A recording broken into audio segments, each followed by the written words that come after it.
anielewe na mnataka wheelbarrow. Thank you. Well, of course, what do you think the message that the Supreme Court passed today regarding presidential petitions here in the country after every election? The Supreme Court of Kenya have given a very good Your names, please. My name is Albert Uma. The Supreme Court has given a very good verdict. They have looked at the interest of the nation, because we are having students, we are having a transition in the education system that has been affected with a lot of issues, corona and issue of election. You remember our kids were back at home for 2 weeks. And if this election was to be nullified, the kids were not going to do exams in December and in November. The status of economy of this nation is in crisis. And so whatever the reason that they have come up with is a very mature decision that we believe is going to take Kenya forward. There was a perception that Ruto has demystified that it is a system that installed people to power. And all along, it has been something that has been repeatedly said, that you cannot rule this nation when the cartels does not want you. But he has disapproved this, because today he has been very consistent from the time as from 2019 up to date. And if you remember, in 2019, an election was nullified, and he took it to his responsibility to see that they go for a rerun and they won an election. Ruto has been very resilient and has been very hardworking. You remember his statement saying that he could do 3 rallies when Uhuru was sleeping. Raila was brainwashed with Uhuru, and Raila has a problem, is not listening to those who are intellectual. Orengo told him, this guy is cheating you. Otienda Molo warned him, Babu Wino warned him. He refused to listen to those. I work and collect money from Wainde in this.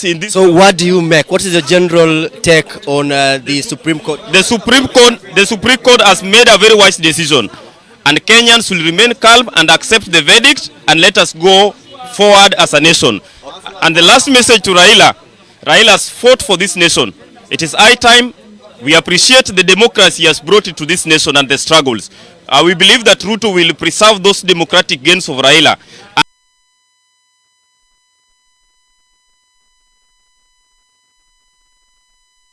And Raila going forward will remain a statesman. So what we say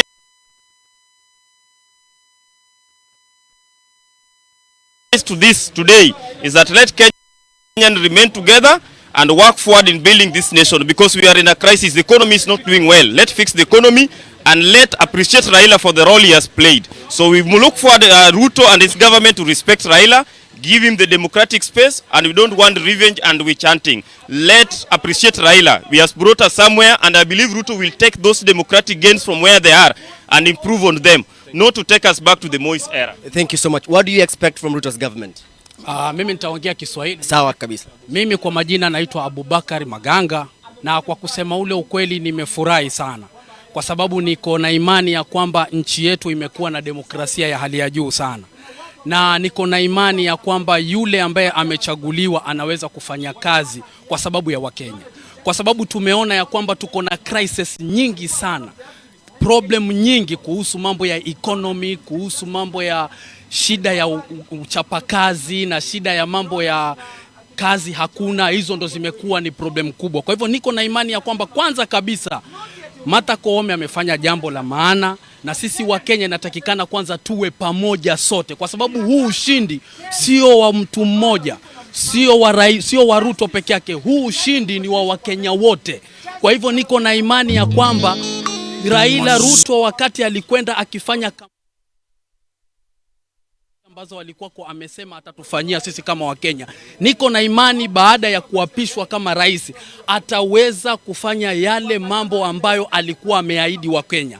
Na mimi kama mtu wa Mombasa niko na machungu makubwa, kwa sababu kwa kweli economy ya Mombasa imeenda chini, hakuna kazi, factories zimefungwa. Kwa hivyo wakati atakapoingia katika mamlaka, ninahitaji kama kuna uwezekano arudishe zile ofisi za port zirudi hapa, na zikisharudi hapa pia vile factory ni nyingi. Kuna kama Ramisi imefungwa, kuna factory ambazo niko na imani ya kwamba Ruto ajaribu kuangalia azifufue hizi kampuni, ili wafanyaji kazi wadogo waweze kufaidika na kufanya kazi wakiwa Wakenya kwa ujumla. Na kitu napongeza kabisa ni kwamba tumeweza kuonyesha demokrasia, kwa sababu ya kwanza hakuna mtu ameingia barabarani kwa sababu ya huyu ama huyu, na hii ya pili pia hakuna mtu ameingia barabarani kwa sababu ya huyu na huyu. Sisi sote ni Wakenya, sisi sote tumecelebrate kwa sababu ya Ruto yuko kwa serikali, na niko na imani wakati atakapoapishwa atafanya kazi kama rais wa Kenya. Well, Dan, there are a lot of people who want to say a word here, but let me just give one last more person to hear from him. What is your take on today's action and the directives issued at the Supreme Court of Kenya? Thank you. My name is Peter Munyasya, and I'm a diehard of the President-elect. His Honorable His Excellency William Samuel Ruto.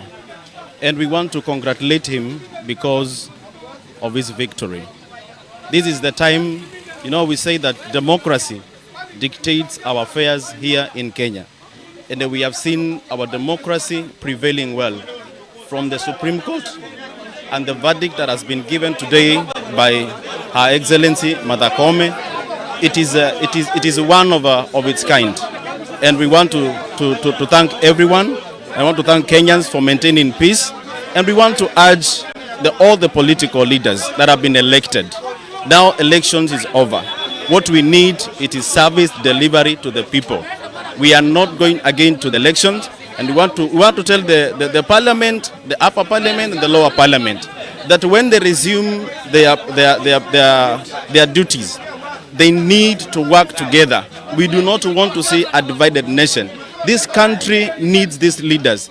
We need them to do policies, to formulate policies, so that we as citizens, we can benefit from them. Thank you so much. Thank you so much. Dan, earlier on we saw General Service Unit officers patrolling the Central Business District, but what we can report at this time and moment is that these general businesses are operating as usual, but we will still be conducting a spot check across all the 6 sub-counties and also monitoring the activities happening across the coastal belt, and for sure we will be bringing you up to speed regarding today's verdict delivered by the Supreme Court, and confirming that Ruto's win was legitimate, and of course also Kenyans from this side of the country looking forward to now the president-elect delivering on the promises that he promised Kenyans while campaigning, not only from here in Mombasa, but the 6 coastal counties at large. Back to you, Dan, in studio. Thank you very much, Kevin Mutai, for that. And we are keeping our eyes trained on Karen, the Deputy President's residence,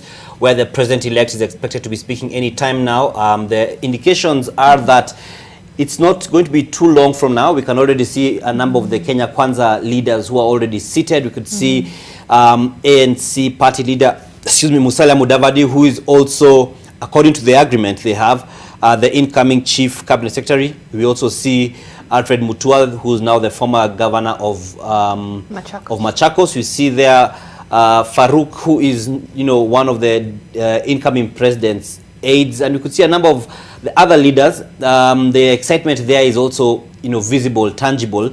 Everyone is pretty much on phone as they have their conversation. So we are training our eyes there and just looking to see what the next president of the Republic of Kenya is going to be telling the people. Presumably also the Deputy President-elect may be speaking as well. Right. You can see Aden Duale, you can see Moses Wetangula.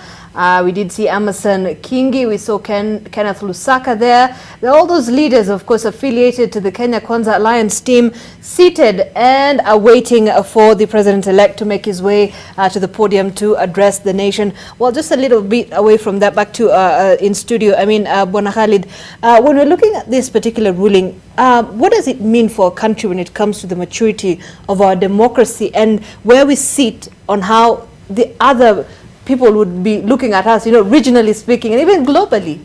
Indeed, Zainab, I think this has been a major test for us as a country, not just for our democracy, but also for our justice system. Many people in many other, dispensations would imagine that, a side that is together with the sitting president can never lose, But here we are today. We have seen how independent the judiciary is. They have made a ruling that may appear to be going against the executive. We have a situation where you have a president whose preferred candidate has not carried the day, and you're already seeing statements from, the loser or the candidate who has lost saying, we accept. Yes, we disagree, but we accept. And as Wakili has said here, a court of law is driven by evidence that is presented before it. And we've seen words that have been used by the Supreme Court, words such as disproved, not convinced, not mathematically sound. Basically, what they were saying was that, you know, what was presented before them did not stand the test of evidence that is required, you know, to quash or to overturn the decision that was presented by IEBC. And sometimes a court of law is not necessarily a court of justice. This is what the losing side has said. Yes, we agree, we accept that decision, but we disagree with, you know, what has been presented before us. So and that's what I was asking before. Do you feel then that Azimio had a weak case in court? for me, as Wakili said, it's not about the case being weak. It's about the evidence that was adduced before the court. That is what was weak. Because so they had a good case, but the execution is the problem. Exactly. That is what I would say, that the execution was not up to the level of the standard that is required in a Supreme Court. You know, this is where you have weighty issues. And as, you know, the others were presenting evidence, you'd see the words that have been used. Forgery, for example.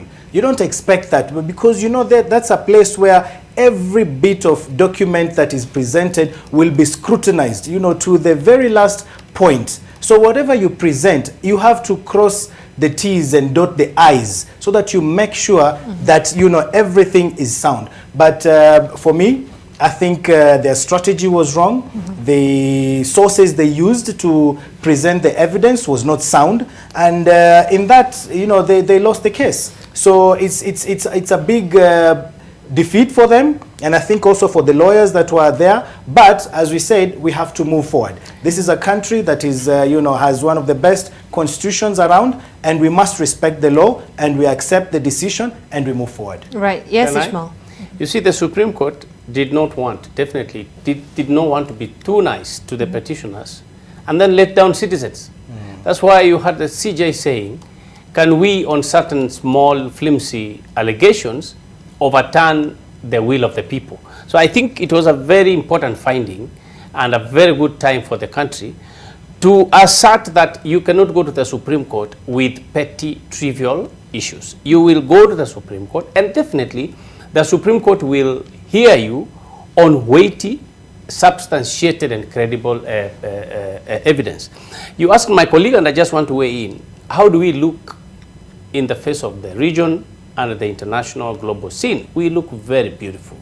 We look wonderful because, I mean, if we don't go to fight as an African nation and we deliver our results to the counting center and we disagree and then we go to the Supreme Court, this happens in the Americas. I mean, in the United States, you've seen where presidents go there to argue that really my votes were actually stolen. We saw that in Biden, in Obama's time, in, you know, George Bush.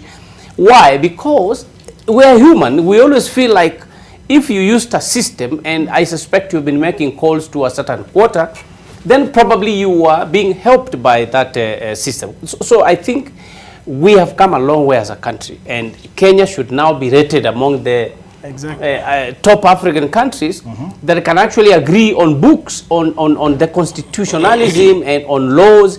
We are good to go. So this is not just against Raila Odinga. I think this should sit down well in the Kenyan hearts. William Ruto, the president of this republic, will be judged squarely on this same constitution, same parameters. It's not like it's a favor they've done to him. He won, and the Supreme Court has confirmed squarely, yes, he won, but he will also abide by the constitution. And I expect him, when he comes to give the national address, to completely bring people together, heal the nation, because there was a divide of 6.9 and 7.1. He should heal people and walk the way he promised in the campaigns, that I will not victimize, I am not after so-and-so, I need to build the nation. I think that's what I expect from him. Yes, I think for me also, the next couple of hours, or a day or two, are extremely crucial. We have received this information. It's up to Kenyans to now show that, you know, the democracy that we believe in, the judiciary that we believe in, we will continue to believe in that. And as he said, let us not be vengeful. This is not the time to now start asking people to be transferred, as we've seen one or two statements in the past. This is the time to heal the nation now. We must come together and ensure that, you know, we remain peaceful. Key, you know, we have to be peaceful. we are split in between. The new president who's coming in now has a huge task of uniting the people so that we move forward as a country. So the next couple of hours, when we are celebrating, let us be humble in our celebration. When we are sad that we've lost, let us also, accept that, you can lose in this process, and that does not mean that democracy has lost. Democracy has won. Let us work together. Let us move together so that we can, keep up that standard that we have so far, maintain it at that level. All right. I just want to go back a little bit to still the strategy when it comes to the petitions. We saw the petitioners lodge, about 8 to 9 petitions in the Supreme Court. This is also a strategy by the petitioners, but that was consolidated. Do you think perhaps, Ishmael, this worked against the main petitioners, who is Raila Odinga and Martha Karua? Yeah, initially we thought that was a good strategy to try to throw everybody into the respondent, so to say a defendant. They are going to defend themselves, including the commissioners, the 4 commissioners. But the court was not convinced by that strategy, because then the court should have said that we find that maybe the commissioners, had a case. We find that the allegations on the system were true. So when I said strategy on my side, what I mean is, when you go to court, how you get the evidence, it's not the problem of the court. It is your problem. If you allege something, how you get the documentation, even when the court ordered open the servers, if the servers are not opened, to be honest, it's not the problem of the court, because you have taken a case to court because you suspect 1, 2, 3, and 4. Now the court wants to see the 4 points. If they can't see the 4 points, their hands are completely tied. Yeah. They have to return a verdict saying, yes, you say that the system is bad. We really believe your oratory and your explanation. But now, when it comes to whether you showed tangible, cogent evidence, document-wise, collaborated by those affidavits, by respectable people, this did not happen in the... At least we think it happened, yes, that's what James Orengo is trying to say, but the court is saying, no, they were not satisfied that there was enough evidence. So they lacked that bit of strategy of presenting the technical and the kind of evidence that the court needed. All right. And I think before we continue, Dan, I think the excitement in Suga is still ongoing, and we're also still keeping tabs with what is happening at Karen, in Karen? Yes, and in Karen you could see those are some of the members of the legal team. Pretty much the guys who have brought the victory home, right? Who have arrived, from the Supreme Court, and they've now arrived at Karen. You could see that they're being given special seats. I mean, for them, this victory is pretty much... I mean, they literally drove the victory home. Exactly. And so I believe they are going to be honored in some way by the president-elect. As the people from his hometown are there, in their celebrations. And interesting that, Ishmael, that we've not heard anything from the outgoing president. Right from when IBC made the declaration in regards to any congratulatory message, or do you presume that he was waiting until this happened?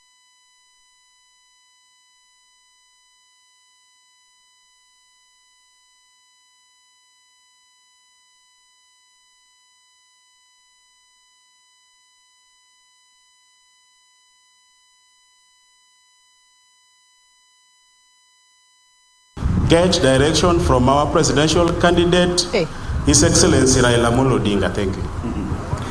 And probably when I look around, I can see the normalcy, just people are going about their businesses as usual. This is probably not the scenario maybe in a few electoral cycles. What has changed? Nothing much have changed. If you are so keen, if you look at...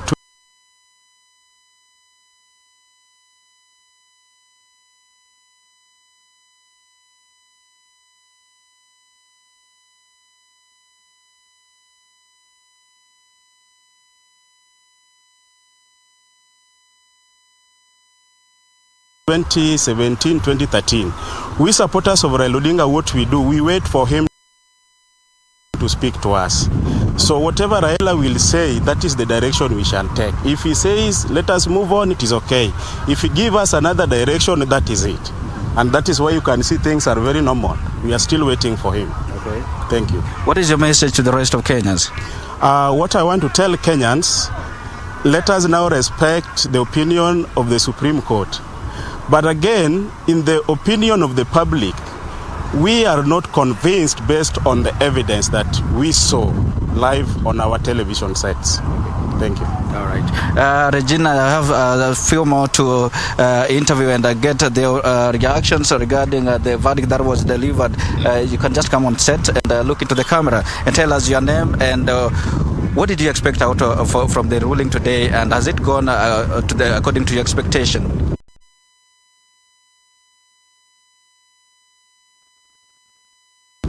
Okay, thank you. My name is Joseph Oyamo. I'm a resident of this place, Bondo Town. Yes.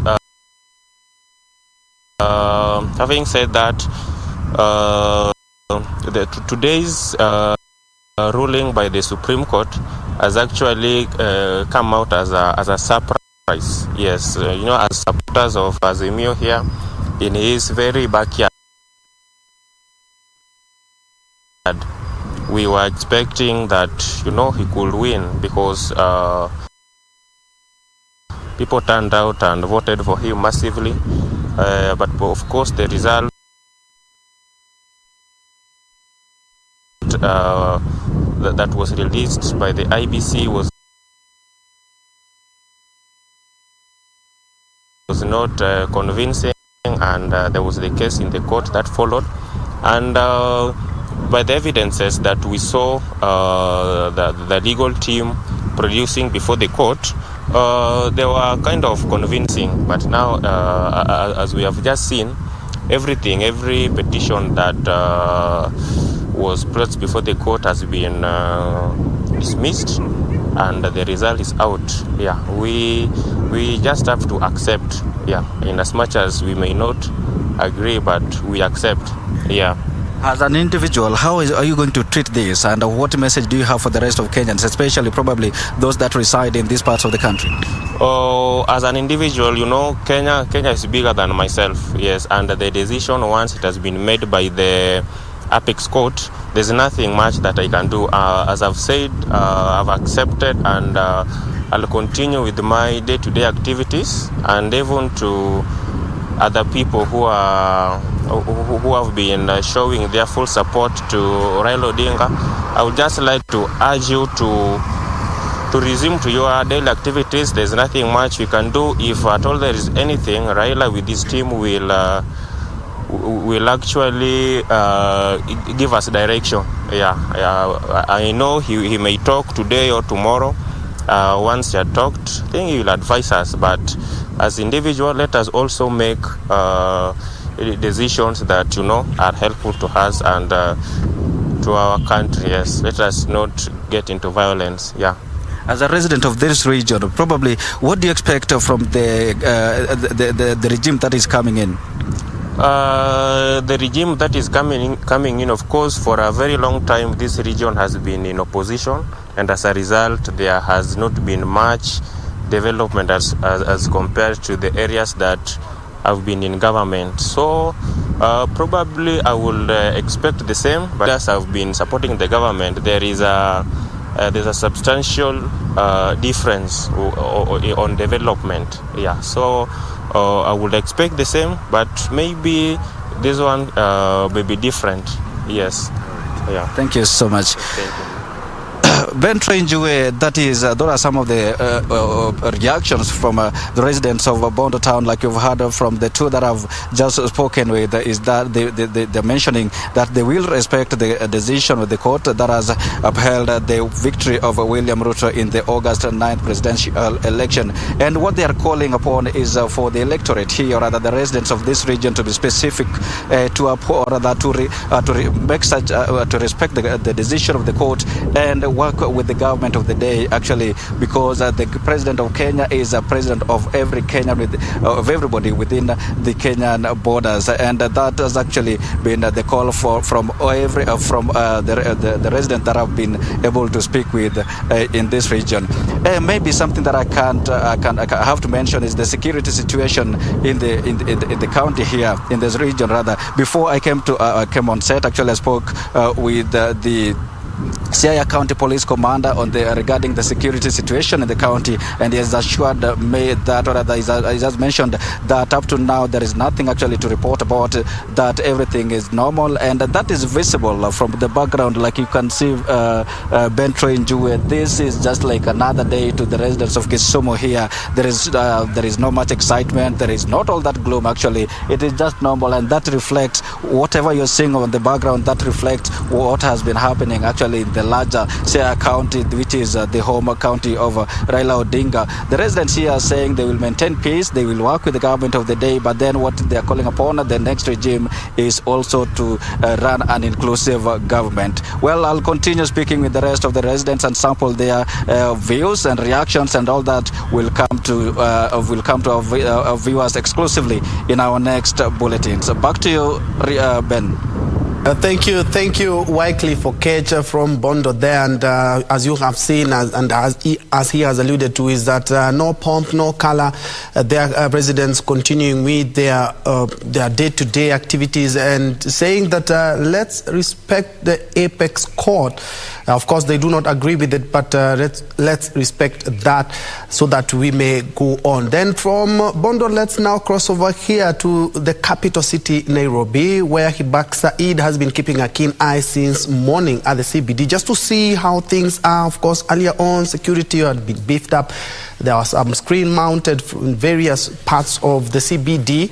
How are things now, Hibak?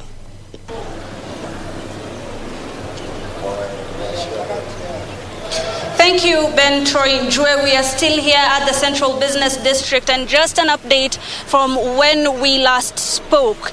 Now, people here have been waiting for 12 p.m. or 12 noon to hear what exactly the Supreme Court would say and what exactly the judgment would be.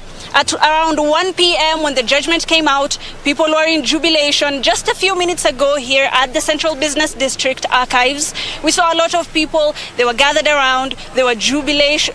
They were jubilant. They were talking about how they're very happy with what has come. But the message that prevailed was peace. A lot of Kenyans just want peace. The businesses are continuing as they have been. And maybe we could just talk to you as a person who was supporting or in support of the president-elect. Mlikuja hapa, mkapiga mbwembwe, you guys had a lot of fun. What exactly was your feeling when you heard what the Supreme Court had to say? Okay, kwanza kwa majina naitwa Kiprono James. Nataka nishukuru Bwana Chebukati, Martha Koome kwa ruling yenye leo wameifanya. And then nataka nishukuru tena wa Kenya vile wame keep peace, kila kitu inaendelea, na si wote ni mandugu na si wote ni ma sisters. So nataka niwaambie bwana rais elect William Ruto wasalimiane na Raila, waongee pamoja kinauru, si wote ni ndugu moja. Alafu Kenya iende mbele, na tena nishukuru wananchi kwa sababu wameiweka hii nchi iwe funzo kwa nchi zingine kwa amani ambao wameiweka. Asante sana. Now, that is just one side of the coin, Ben Troy. You hear the people are they want peace, they want coordination, they want cooperation. And maybe for the Azimio side, they also had you had your own side, you had your own story, you wanted your own ruling. However, the ruling was the president-elect would be Ruto, or rather the president, or rather the elections would be upheld. What exactly were your thoughts? Okay, my thoughts, I think my name is Francis Kigadi. I was a Azimio party, and today is my bad day. Let me say my bad day or a good day, because sikuwa natarajia Martha Koome ata announce Ruto, but kwa sababu ana announce Ruto, mimi kama mfuasi wa baba nimeshakubali kushindwa, na nimesema baba tarehe kesho asubuhi nitakuja kwake pale Karen. Mimi mwenyewe nimetoka huko kijiji inaitwa Kingston, nitaenda kwake nimpeleke bodo, hata kama ni fair nimekubali kutoa fare yangu tuende nyumbani pamoja, juu asiyekubali kushindwa sio mshindani, na ninaomba wachikane mkono hivi tuende kama tujenge nchi pamoja. Asante sana KBC, Kenya ni moja. That is the picture that Kenyans here at Nairobi are sending to you, Ben Troy, and are sending to other Kenyans. People want peace, people want cooperation, and they're okay with the judgment that has been made. Now, back to you in studio, Ben Troy. Thank you so much, Hibak Said, there with two supporters, one of Azimio and the other happens to be a Kenya Kwanza, and they've talked about their handshake. And I think this is what we have been talking about as Kenyans. Let's wait for the Apex Court. The Apex Court has delivered its judgment, and now it's for us to embrace it and move forward. Look at the economy, the battered economy. Look at the high cost of living. Those are some of the issues that are affecting each and the better part of the morning. There, that is the Deputy President residence, where President-elect will be addressing Kenyans from. And as you have seen, is that we have seen that a lot of leaders have already gotten to that. We'll be crossing over there. But on your screen is my colleague Simon Achola, straight all the way from Kisumu. Achola, how has things been there?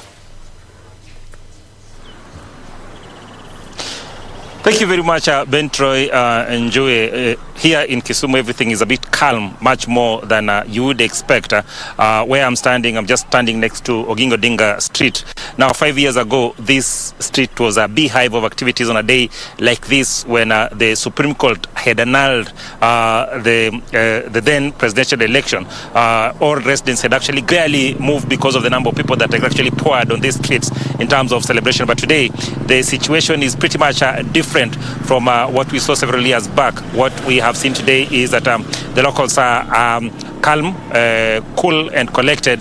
They really tried as much as they can to engage a number of locals here. We were in Kondele early in the morning and the better part of mid-morning, and what happened is that the locals there actually were very categorical with us and told us that they didn't want the media around that place because they felt that just the mere presence of the media in that place would actually attract huge or large crowds in that particular place, and that they had said might actually turn into chaos. So they wanted to have their peace of mind as they reflect on exactly what Supreme Court has actually delivered today. We have actually also gone to various bunge la wananchi, the small groups that actually gather around town to discuss political issues and of course current affairs in this particular CBD, and most of them have actually turned us away, and they are saying that they want to opinion that they want to maintain peace and order, and they wouldn't like a situation where Troy enjoy where we are at now. Now, as I've said, we are along Oginga Odinga Street, and there are a number of boda riders who've actually gathered here, and locals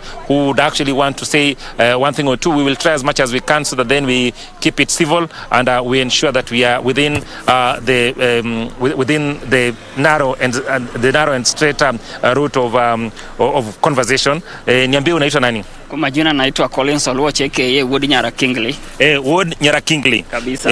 Leo koti imetoa maamuzi yake. Wewe kama mkazi wa Kisumu, kwanza kabisa wewe umepokea vipi? Kwa kwangu wenyewe mimi nimepokea hiyo ruling ya court, but ijanifurahisha vile. Juu kwanza nikianza vile petition ilienda kwa mbele ya jaji Martha Koome. Vile nilisikia akiangusha petitioners wote wa 6, akawangusa petition yao yote. Imeniambia eti Kenya yenyewe imekaa kani kucheza sabiki jackpot mbao. Yenye unaweka pesa 20 bob alafu unachagua autoplay na mashini ndio inakuchagulia mshindi. Hiyo kitu janifresha kenyewe. Kusema ukweli, Kisumu naye tuko na amani. Juu hatutaki vita. Awali nimekuwa nikisema, hata nikiambia watu wangu wa bodaboda wengine nikawaambia eti punda imechoka. Na ikichoka imechoka kabisa. Tutaendelea kufanya na rais mwenye amechaguliwa, na ningependa kumuomba huyo rais wetu William Ruto, vile hata alisema awali sijui watu wa Kisumu kufanya kazi na yeye sijui nini, atupilie hizo mbali na kuja tuletee maendeleo, kwa sababu ndio amechaguliwa. Na hata Martha Koome alisema eti Supreme Court is the final.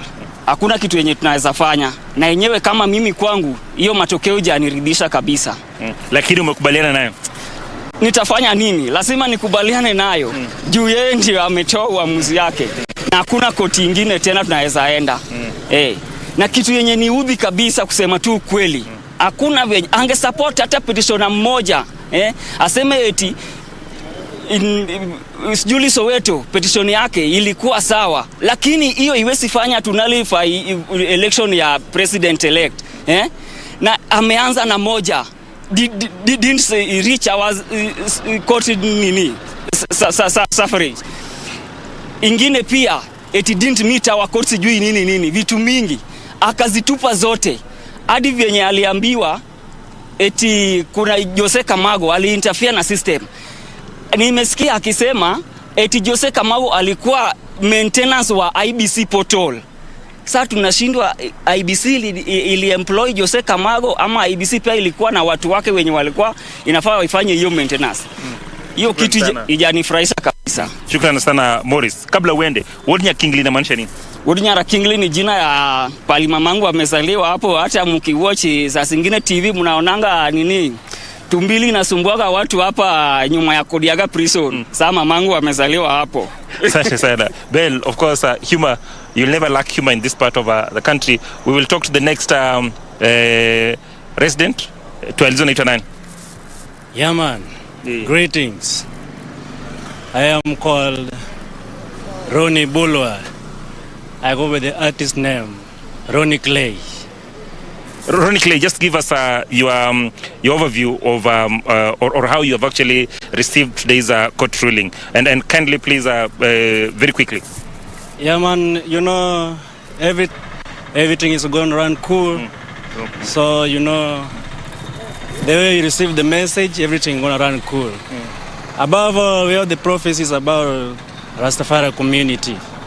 You know, in Rastafari community, we have the prophets. And what we are seeing right now had been prophesied before. Yeah, it's only that we don't have a place where we can reach media services earlier. But we have a project that is working on this. Okay. You know. Thank you very much. Of course, those are his views. Agreeing with what Supreme Court has actually ruled today and says the more important thing is for actually Kisumu residents to remain peaceful even as they contemplate on or they absorb in what has actually been given out by the verdict that has actually been given out today by the Supreme Court. Utaongea ama niongee na mwingine? Tueleze leo mahakama ya Supreme Court imeshatoa uamuzi wake na bila shaka tunafinyiwa kabisa. Hata sasa hata Kisumu hatuna furaha. Watu wanajidanganya watu wana furaha lakini hakuna furaha Kisumu kwa sababu tunajua baba tunachukua baba hajapata president.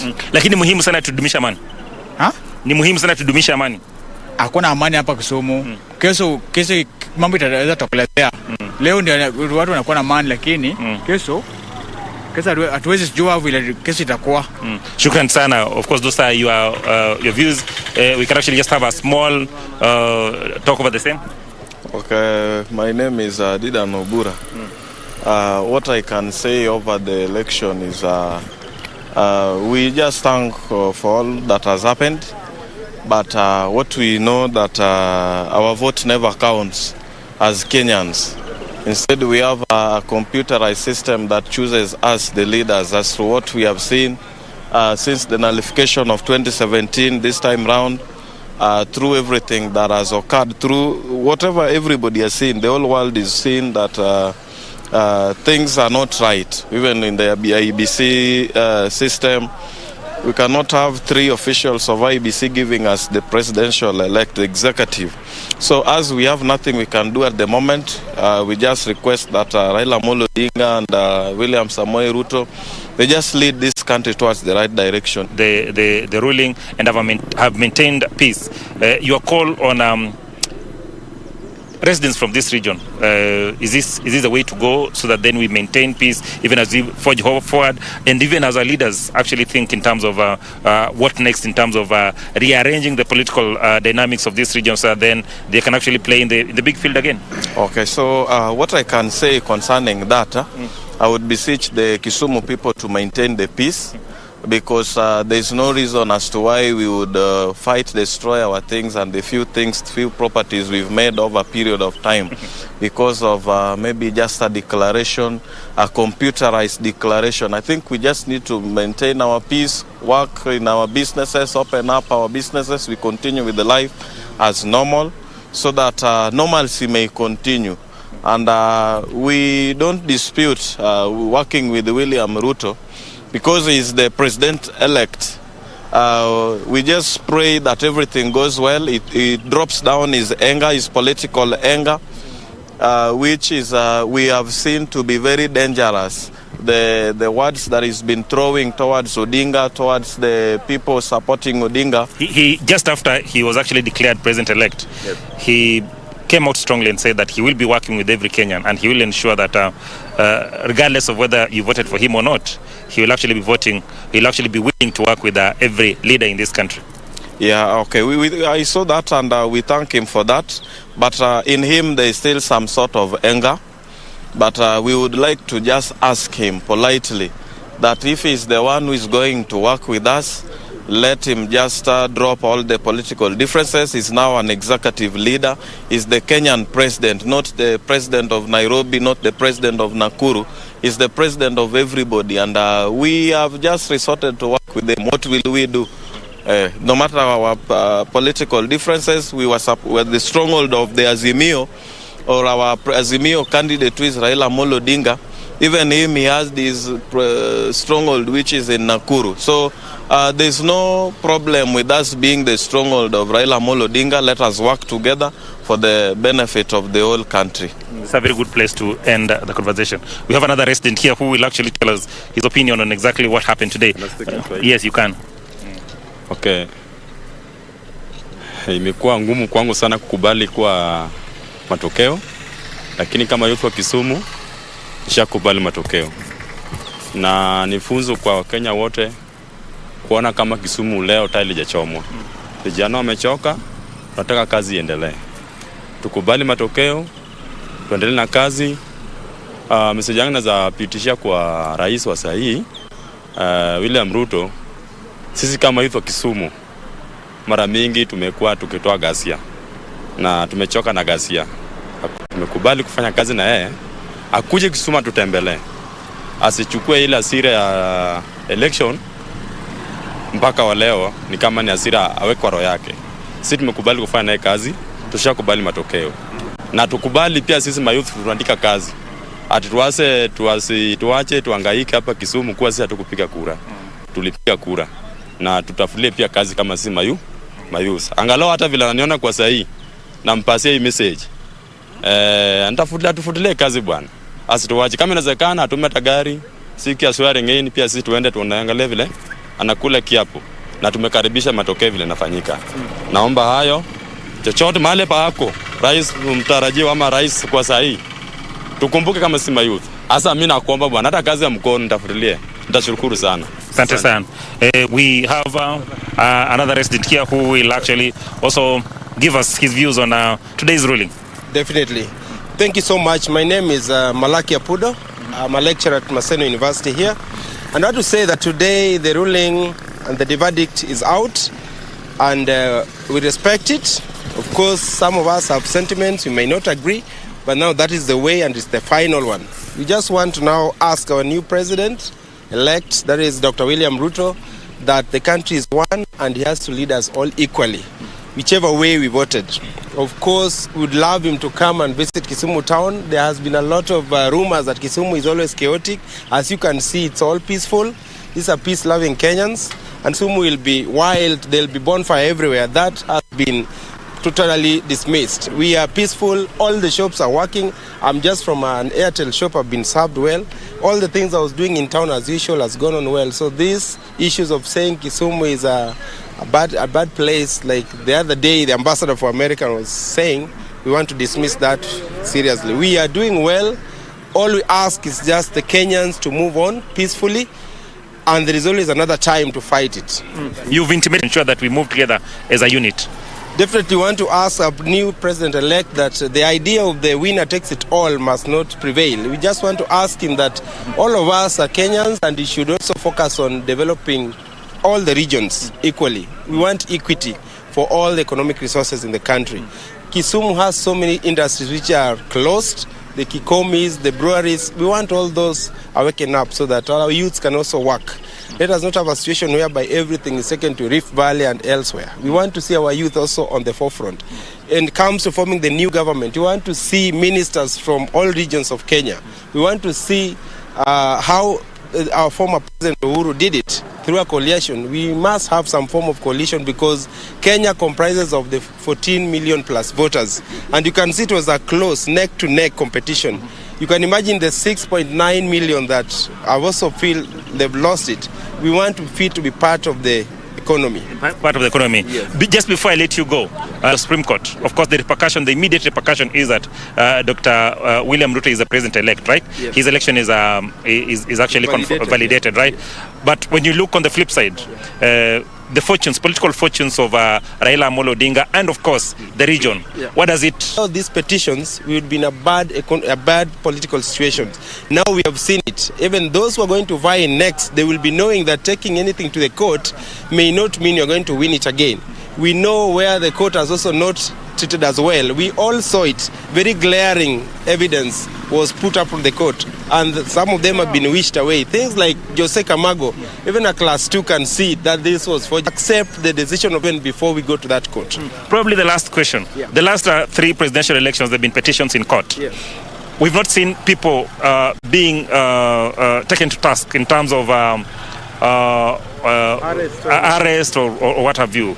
Is it time that probably the court would have actually been explicit in terms of trying to arrest these situations that actually continuously, each electioneering year, bring us to the same situation? Yes, I would also say that there is a sentiment that most of us were expecting to see the chairman, Chebukati, taken to court straight away. But you can see after the court's verdict... The commission is not just Chebukati. There are a number of people in there. So then of course, there's... all this rot ought to have been punished, because when you tell us to take everything to the court and the court decides who the winner is, then other things are put under the carpet. That simply means we are moving on with some rot still going on. So this should have been cleared first. Then Kenyans would be happy, because definitely a lot has gone on wrong. We cannot say that the 4 commissioners, everything was just on the wrong side.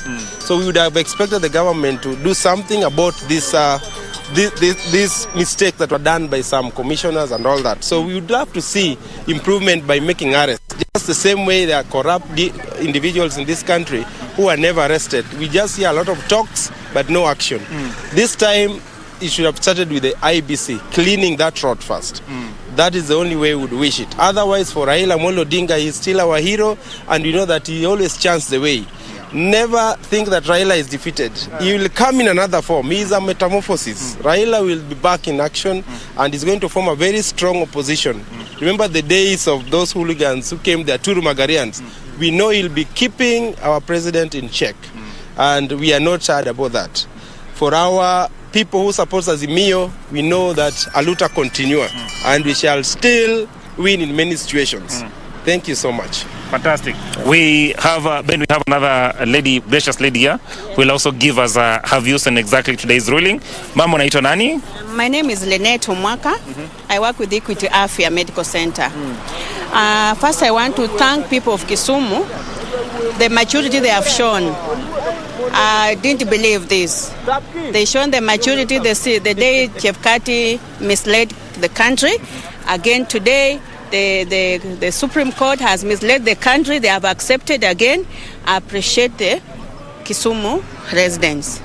What I want to tell our elect president, Mr. William Ruto, I like his tactics, yes, but he must move closer to Raila Amolo Odinga, because the democratic he's enjoying today, it's Raila who fought for.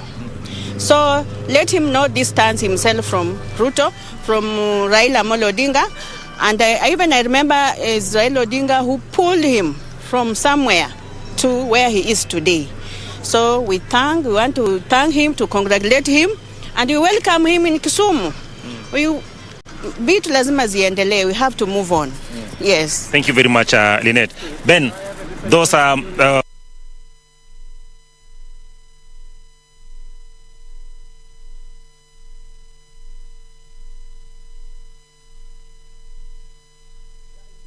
Thank you so much, Achola Simon there.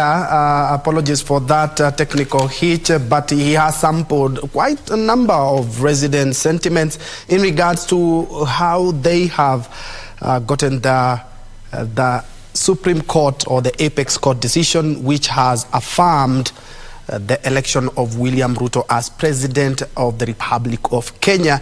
And news just in is that IBC also will be holding a presser a little bit later at about 4 p.m. And of course, we will be headed there to know exactly what they have to talk about. And as you can see on your screen,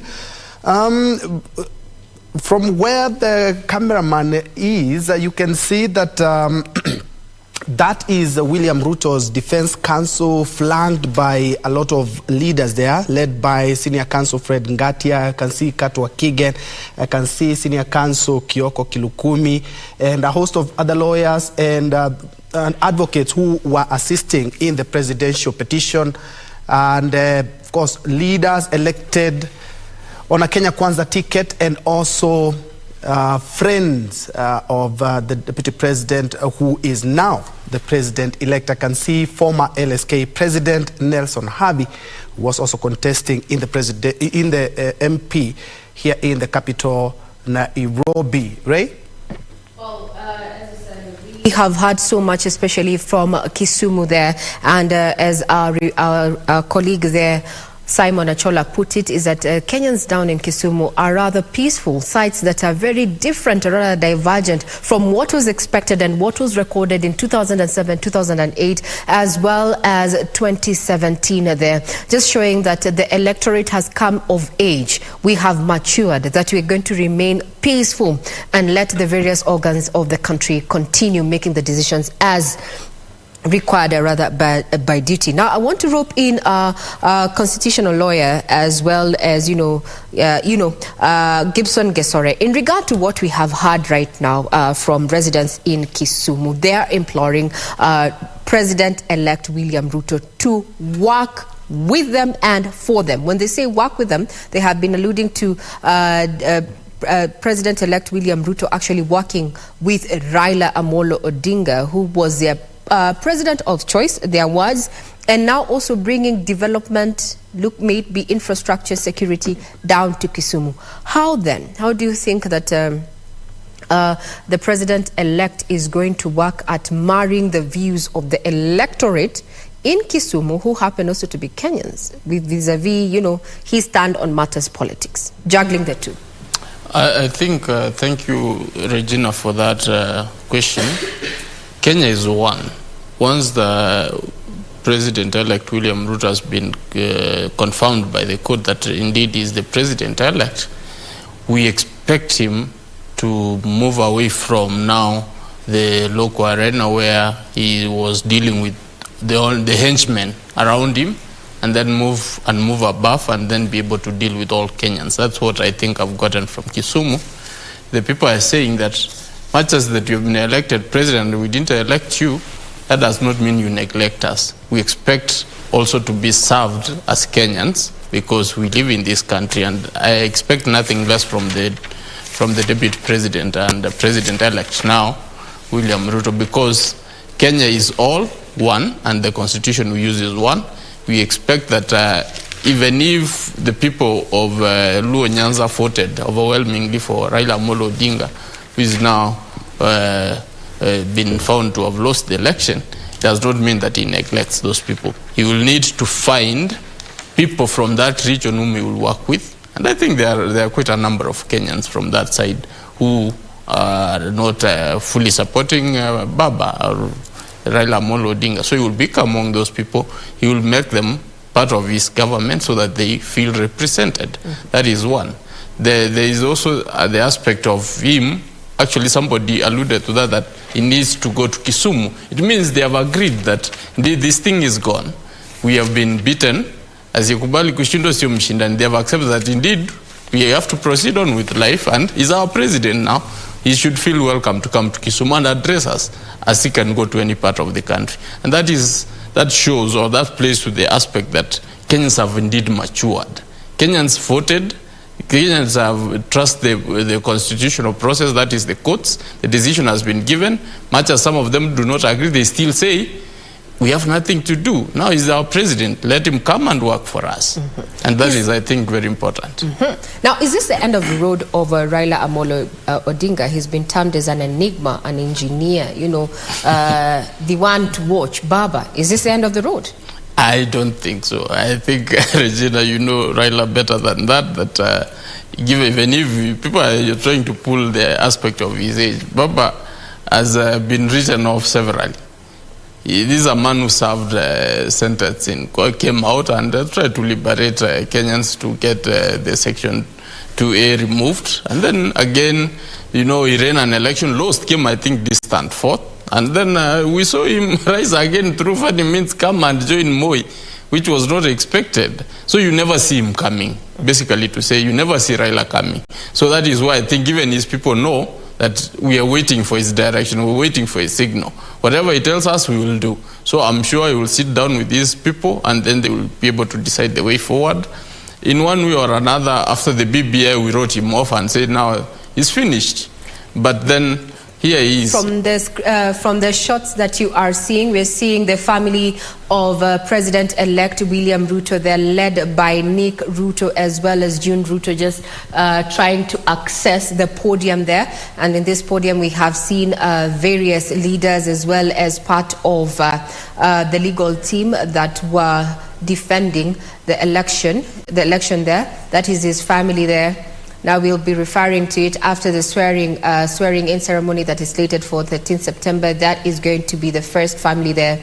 Nick Ruto leading his siblings there as well as a sister. And that is a fast family. So these are just direct signs that we are expecting any time from now to be hearing from William Ruto, President-elect. And this is after the Apex Court upheld his election there. Now, as we continue to wait to see if we're going to have that particular address from now, we were just looking at the ripple effect of this particular verdict and when it comes to the life and time of Raila Odinga there. And my guest in studio, that is Gibson Gesora, maintains that Raila is an enigma. We are not over and done with Raila. But now, let's talk about the issue and the role that we expect to see that the opposition is going to be playing. There's been a lot. What is your take, Gesora? I think... okay, what you can see that is Deputy President-elect Rigathi Gachagua also accessing the podium there, trying to access the podium. He's flanked by the wife there. And these are just live scenes from current residents. Clear indication that we are about to get that speech. That is a man who has been credited with delivering, especially in Madeira, where he comes from, and he participated in the debate there and took Kenyans by. He took Kenya by storm, so to speak. So we have the Deputy President, elect, that is Rigathi Gachagua, flanked by the wife there, just getting to the podium. Earlier on, we just saw the first family there. Nick Ruto as well as June Ruto there. Anytime from now, we expect to see, and there he is, man of the moment, President-elect William Ruto there, walking out, flanked by his wife, Rachel Ruto there. And in her official tweet, Rachel Ruto took time to congratulate the President-elect, and she said that indeed she's proud of the steps that have been taken and that he has held steady. That is a man of the moment who has made history by being the first deputy president to succeed. He's a man full of relief. He's a man who is happy. He's a man who is thanking even his, council there. That is Ngatia, who led a contingent of at least 50 plus legal minds to ensure that that particular declaration that was made by IBC Wafula Chebukati chair there, he remains as is. Both Sholei there among the people who are congratulating or rather sending their felicitations to President-elect William Ruto. These are live scenes from the current residents there. A moment, let's have a listen in.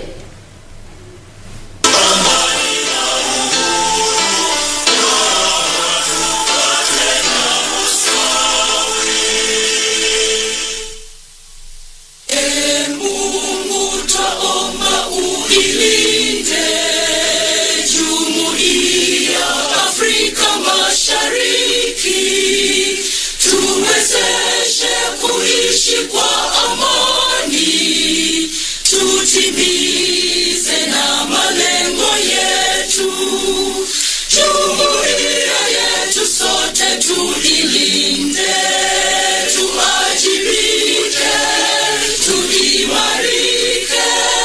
Umoja wetu ni nguzo yetu, idumu jumuiya yetu.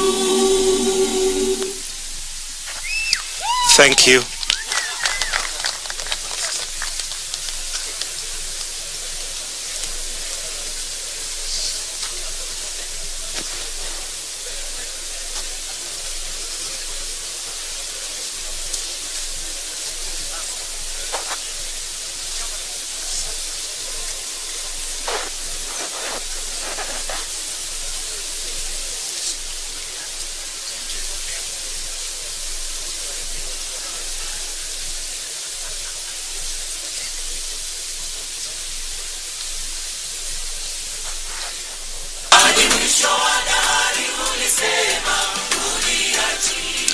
All right, we're going to start with a word of prayer, and we're going to ask the spouse of the Deputy President, Pastor Dorcas Rigathi, to lead us in a prayer. Welcome. Let us pray. Our dear Heavenly Father, we stand here to worship and to honor your holy name. You are God all by yourself. We thank you for the great country of Kenya and to every person that came out to vote and exercise their democratic right. Our Lord and our we bless you, we honor you, and as we stand here, Jehovah God, to celebrate another milestone where Kenya, Jehovah God, is being lifted up to become a country where God reigns. We worship you and we honor you for the president who you have given to us and the deputy president, our Lord, and everyone who has been elected. We pray for the unity of all Kenyans, that we will become one people and one nation. Let the unity of God the Father, the Son, and the Holy Spirit become our national anthem. In Jesus' name we pray. Thank you very much. You may take your seats, those of you that have seats. And we'd like to now call Honorable Eden Duale to just come and address us. Welcome. Oh, for prayers, sorry. I beg your pardon. Let's pray. In the name of Allah, the most gracious, the most merciful, praise be to Allah, Lord of the world, the most gracious and the most merciful, Master of the day of judgment. It is you we worship, and upon we call for help. Guide us to the straight path, the path of those who are blessed. You have blessed, not of those against whom there is anger, and none of those who are misguided. Amen. Thank you very much. So for now, I'd like us to, those of us who are seated, stand up as we welcome the Deputy President.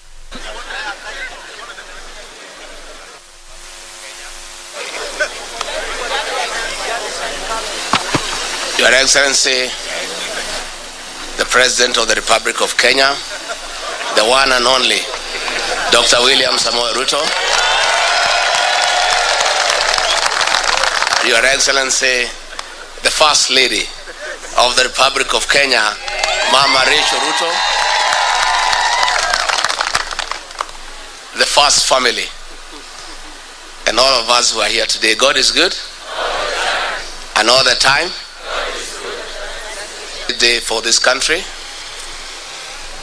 It marks the beginning of the economic transformation of the Republic of Kenya. We are here not to say that we have achieved this victory, but to say that this victory was the work of God. Amen. The rocks that were put in our path could not be lifted by a human being. It is all the work of God. And I must say that we have seen the heart of God all through for the last 4.5 years. It's been a long and tedious journey. Against all the ocean of the state machinery, today, the son of an ordinary Kenyan, whose father and mother are not known, is the President of the Republic of Kenya. We thank God. I remember last year, we attended a church function at 7 a.m. somewhere in Kano.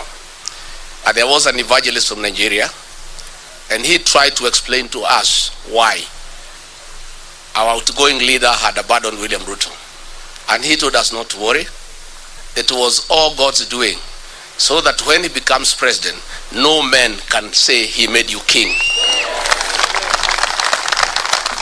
Therefore, we give glory to God, and we thank the people of Kenya for what they have done for their country. This is a great country, and Kenya has no problem.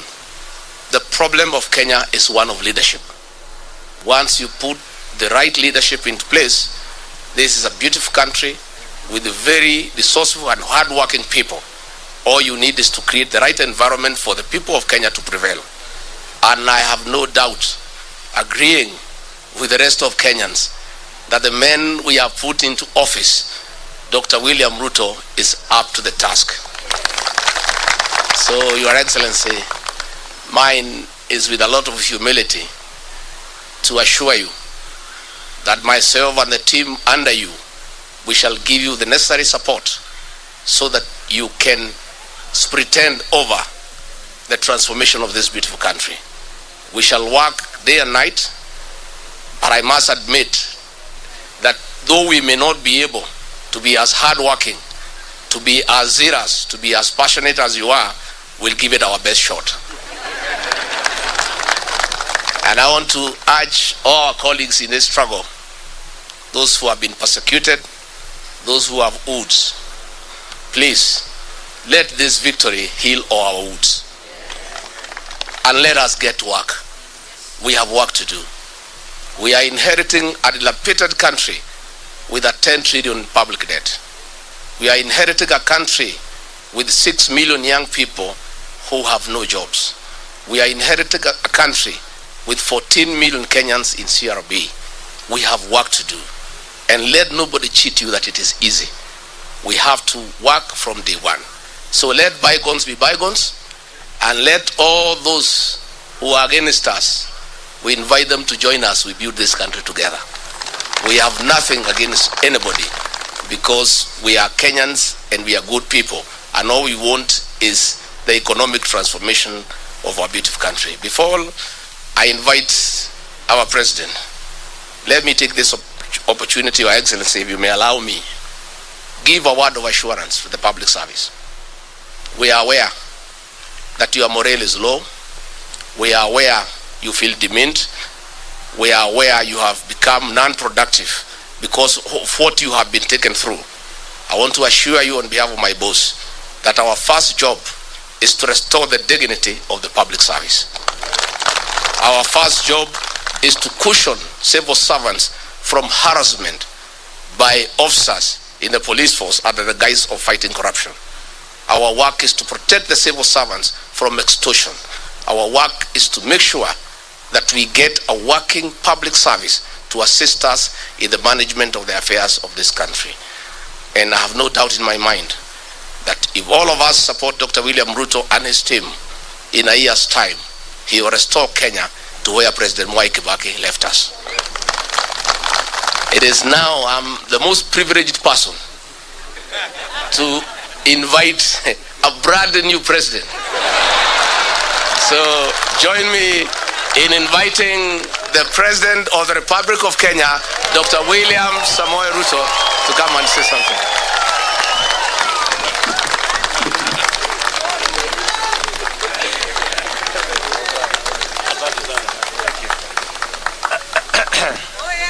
Asanteni sana. Tafadhali tuketi chini.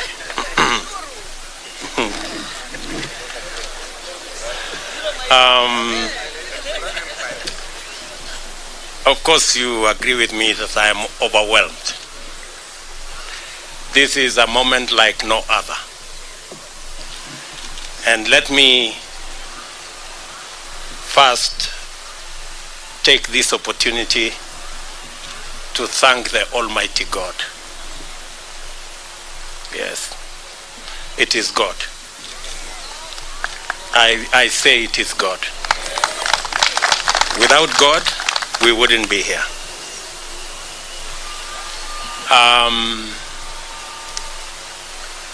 I have gone through many difficult situations, but because of God, we are here today to celebrate that today the people of Kenya have made a choice, and that choice has been confirmed by our judiciary. Let me first and foremost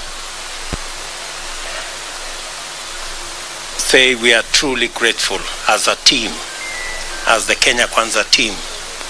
We are grateful to God because we have come a long journey.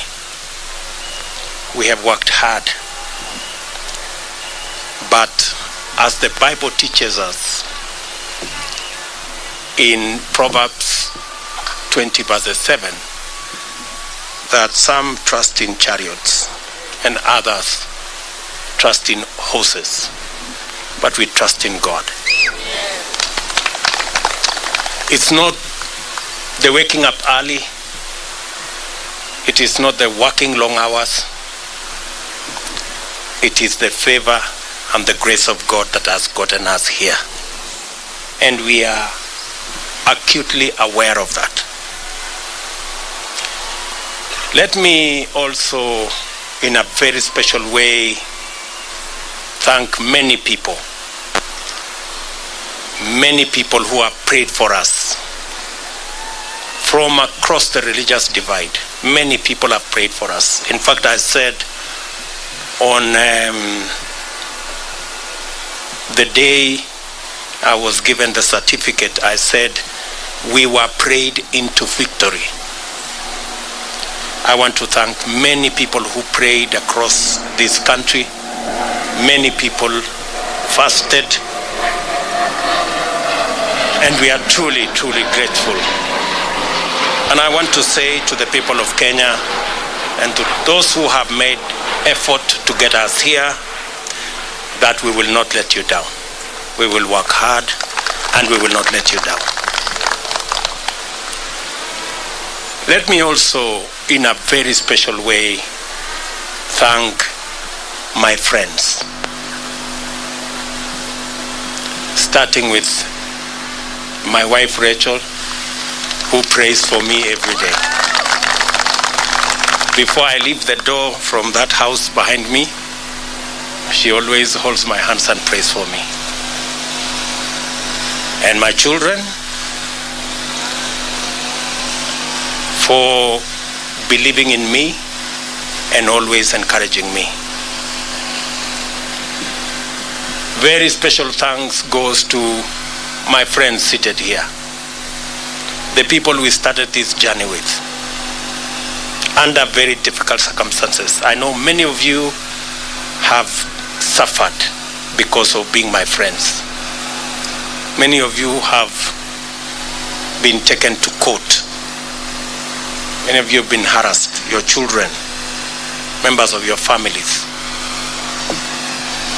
The only crime is that you chose me as a friend. I don't take it for granted that we started with, you know what happened to us. I do not want to say. But we believed in a better Kenya. We believed in a freer, more democratic, more rational Kenya. Along the way, many brothers and sisters joined us from other political parties. I want to also say a very big thank you to them. They gave momentum to our journey. And I want to say asante sana.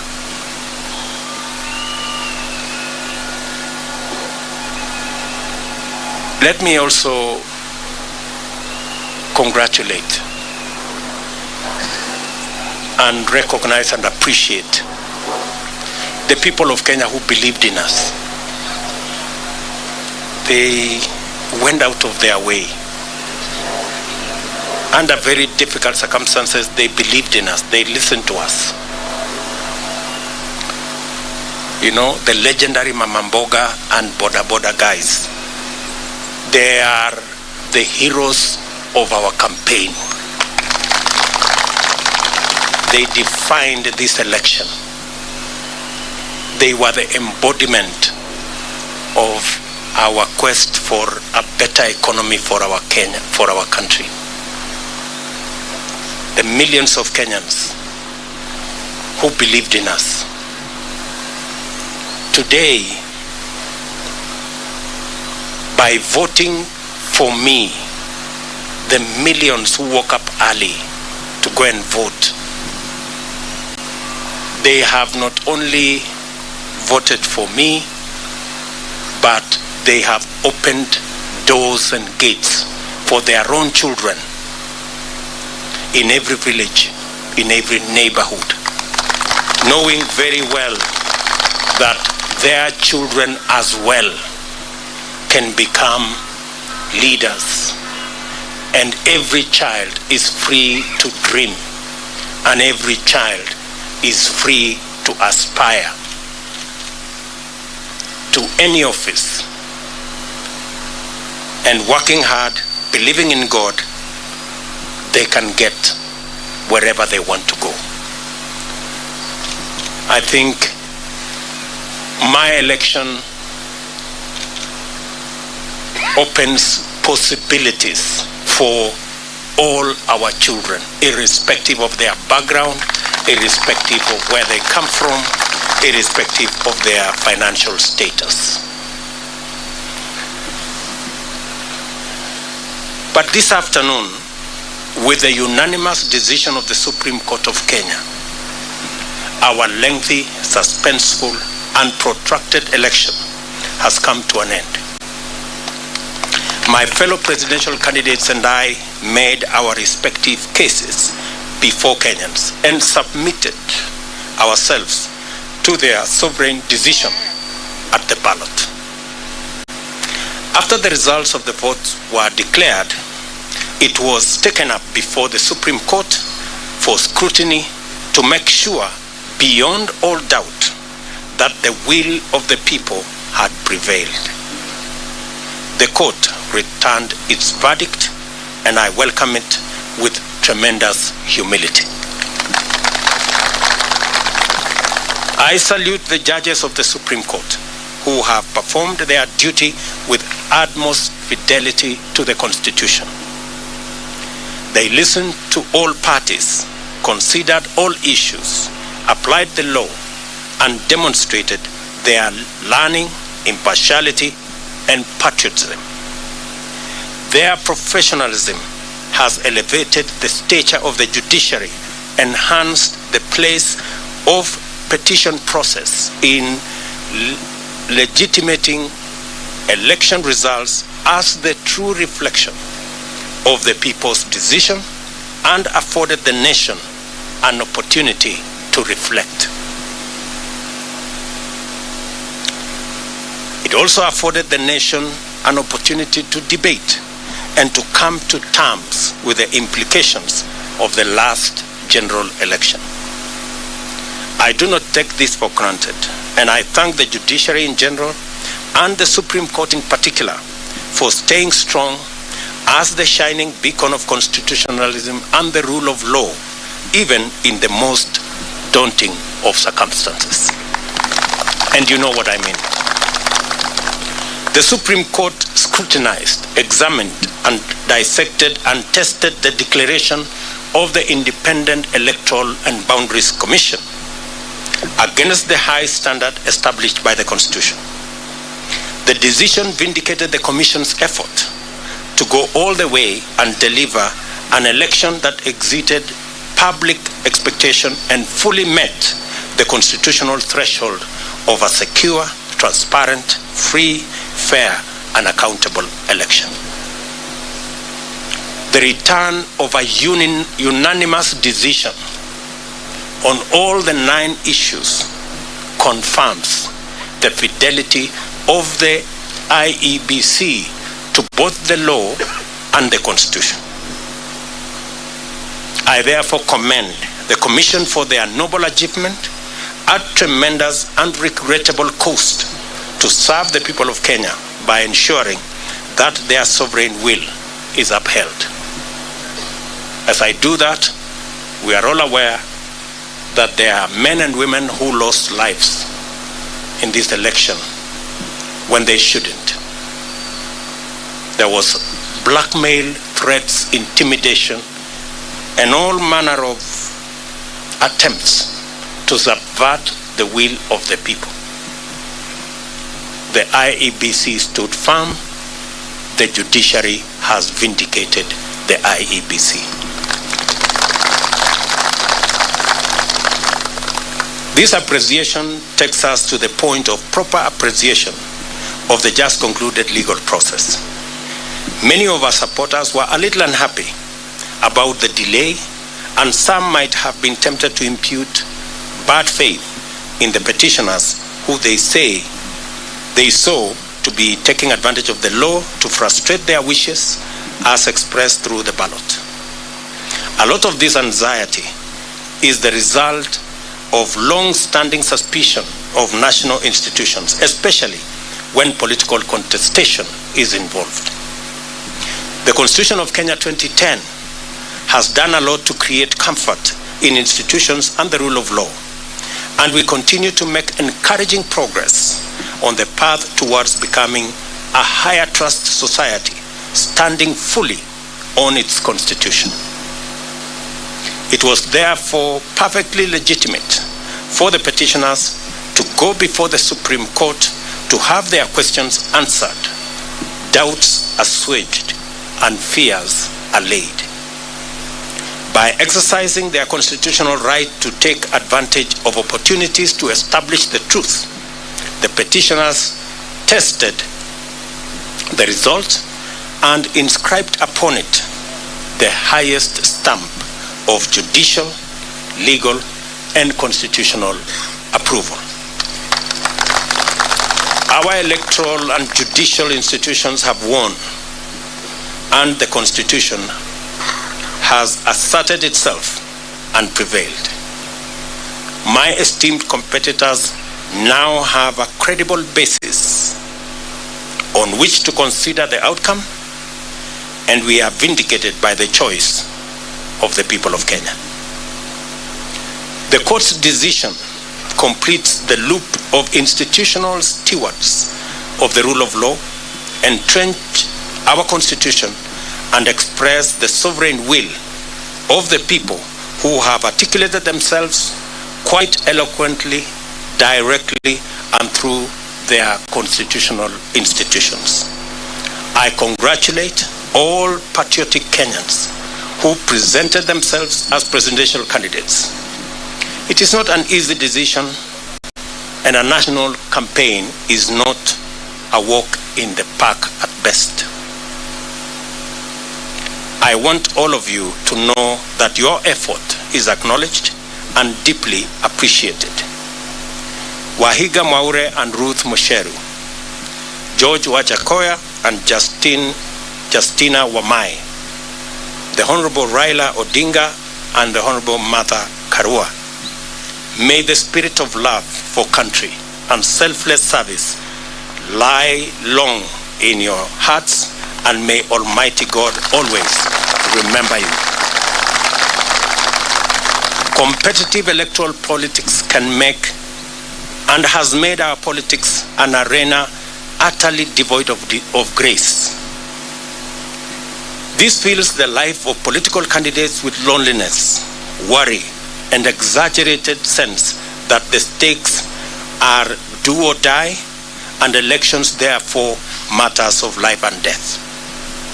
It poisons political competition, exterminating the sporting spirit which unites winners and losers by enabling them to access the grace to define their relationship in terms of what they share and not what divides them.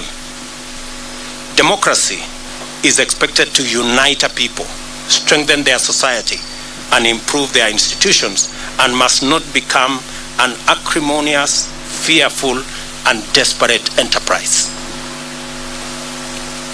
We offered alternative visions and missions and submitted to the sovereign decision of the citizens of Kenya.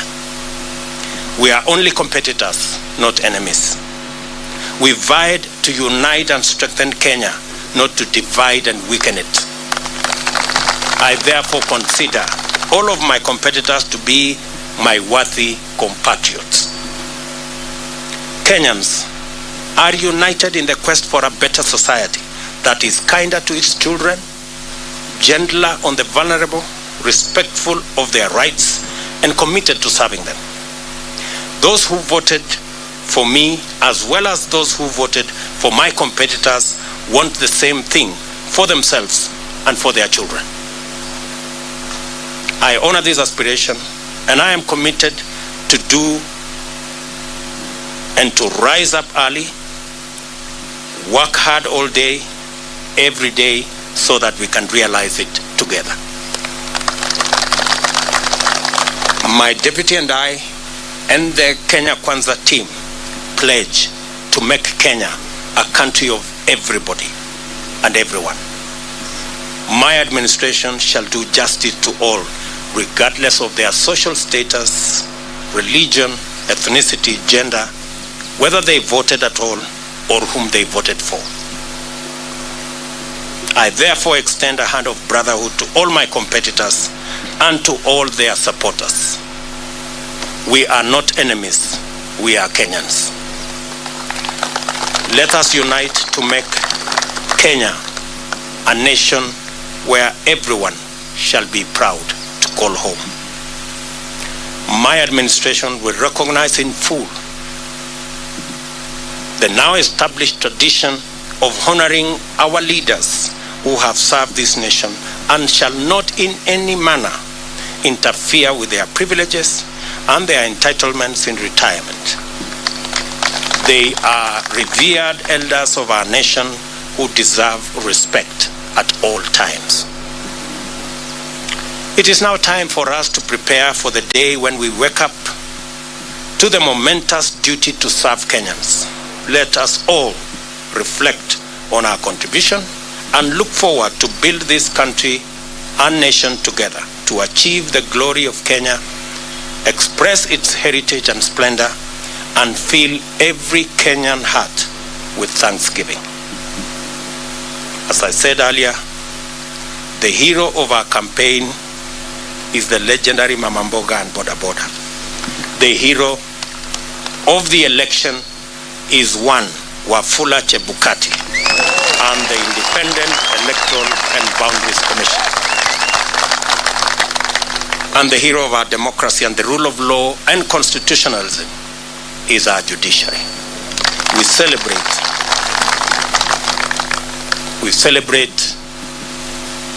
all Kenyans, and I pledge and commit to work as the Kenya Kwanza team in making sure that we take Kenya to the next level. I will be making a much more comprehensive statement further down the road. I thought I should recognize everybody who has made a contribution towards this success today. As I said, it's not about me and my good brother Gachagua and the leaders who are here. It's about all millions of Kenyans who have made a contribution to us getting where we have. I will shortly be putting a call to my good friend, President Uhuru Kenyatta.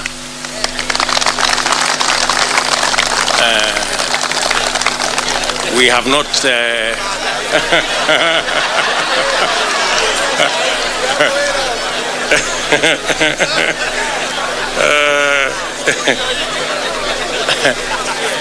we have not I haven't talked to him in months. But shortly I will be putting a call to him so that we can have a conversation on the process of transition.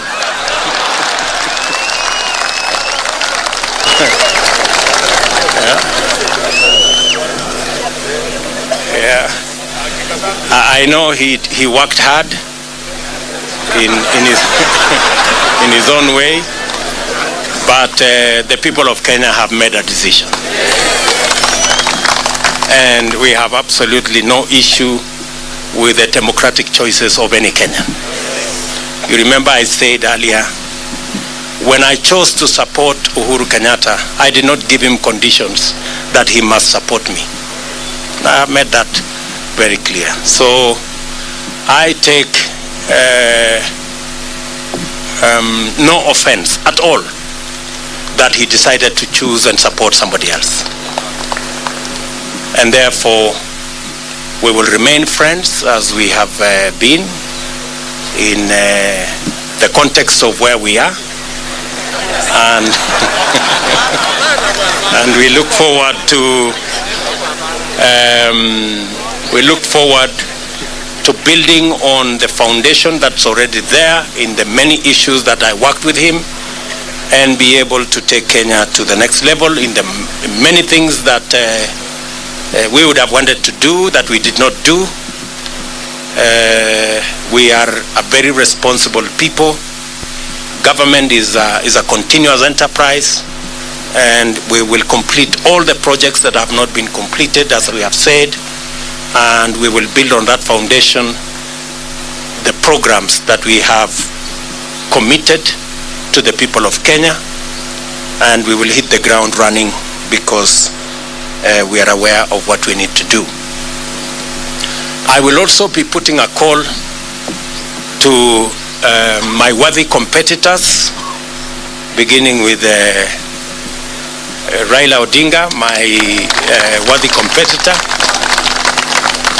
with his Azimio team, so that we can begin to contextualize how we are going to work together for the people of Kenya.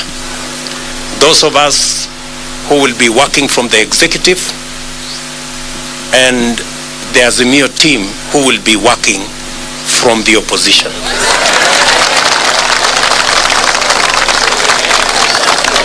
And as I committed to the people of Kenya, I believe in the rule of law. I do not believe in the handshake stories.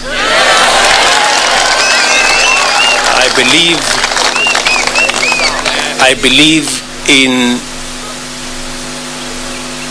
an accountable government held to account by a responsible opposition. That is how Kenya is going to move forward. And so I look forward to a conversation on how they will hold us to account and make sure that we deliver on the commitments that we have made to the people of Kenya, and public resources are put to good use in an accountable manner, and so that we can reap the benefits of what the people of Kenya have done in electing us into office. We will then be working with all the other people as we get down to doing what we committed to the people of Kenya that we do. I know there is huge expectation. Many people are texting me and asking, when is the Hustler Fund going to be launched? Many people are asking me, many farmers want to know when subsidized fertilizer will be available so that they can get on with the journey or with the business of growing food for us so that we can reduce the cost of living.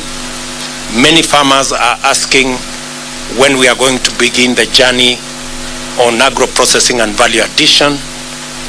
Many people across Kenya want to know when we are going to begin our housing program. I want to commit that as soon as we are sworn into office. In fact, beginning tomorrow, I will be working with the people in government offices so that by the time we get sworn in, we will have work to do and begin the process of implementing our plan. Let me say to all of you, I know many people have come here. I know many members of parliament are here, many governors are here, many senators are here, members of county assemblies.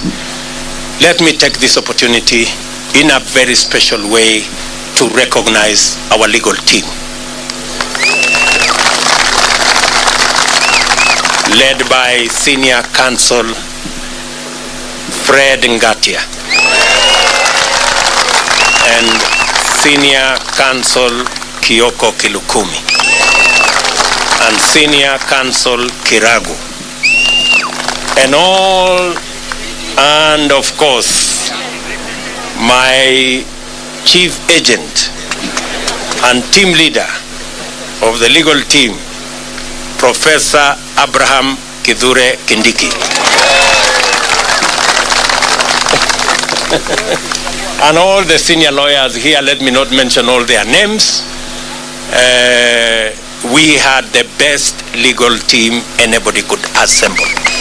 And we are very proud of you, ladies and gentlemen. Thank you very much for protecting our victory and for doing your bit. I remember when I talked to them, I told them those of us who are politicians have done our bit. We handed over the baton to them, and I told them they should not drop the baton. And they brought it home in one piece, and we want to celebrate them. Tuwapige makofi jameni hawa makofi.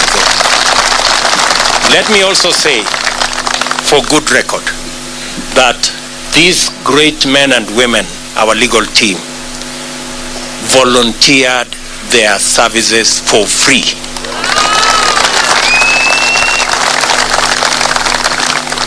It is amazing that they said this is a patriotic duty they are doing for their country, and they were going to donate their time, their intellect, their professionalism to make sure that they do that is what is right for Kenya.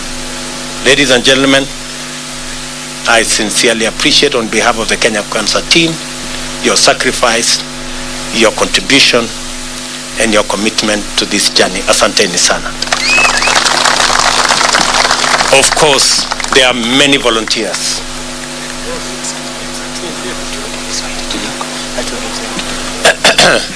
There are many volunteers who came across. There are many people who supported us in many ways. There are many people who contributed merchandise.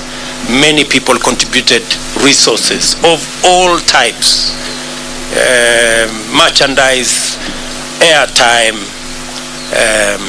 equipment, transport, and it was just amazing. We ran a campaign. Many people believed that I was very organized, but I want to tell you it was it was not me. Everybody made a contribution. That's why the whole thing looked seamless. We didn't have to push nobody to do nothing. Everybody did what they were supposed to do without asking. So I want to say thank you very much to our team. I want to announce that this marks the end of the politics of deceit and the politics of betrayal and the politics of conmanship. It is the end.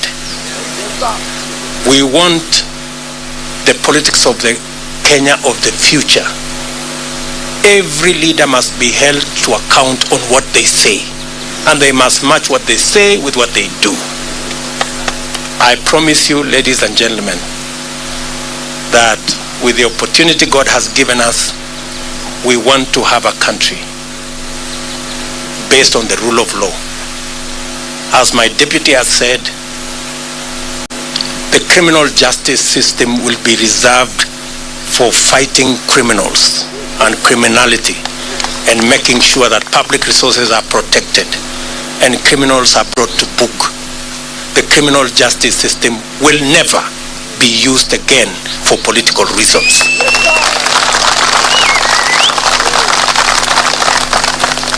Let me say it again.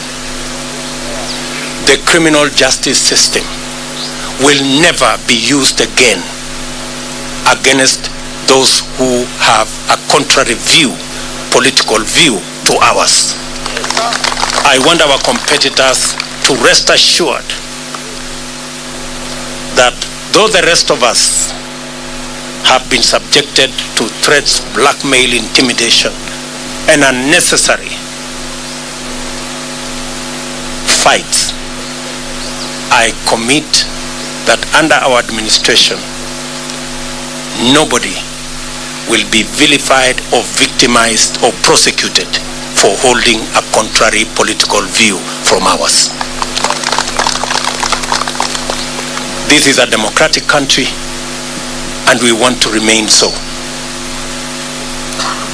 Our competitors have nothing to fear, like the way many of our supporters have had everything to fear for being our friends or for holding a contrary view from those who wielded power.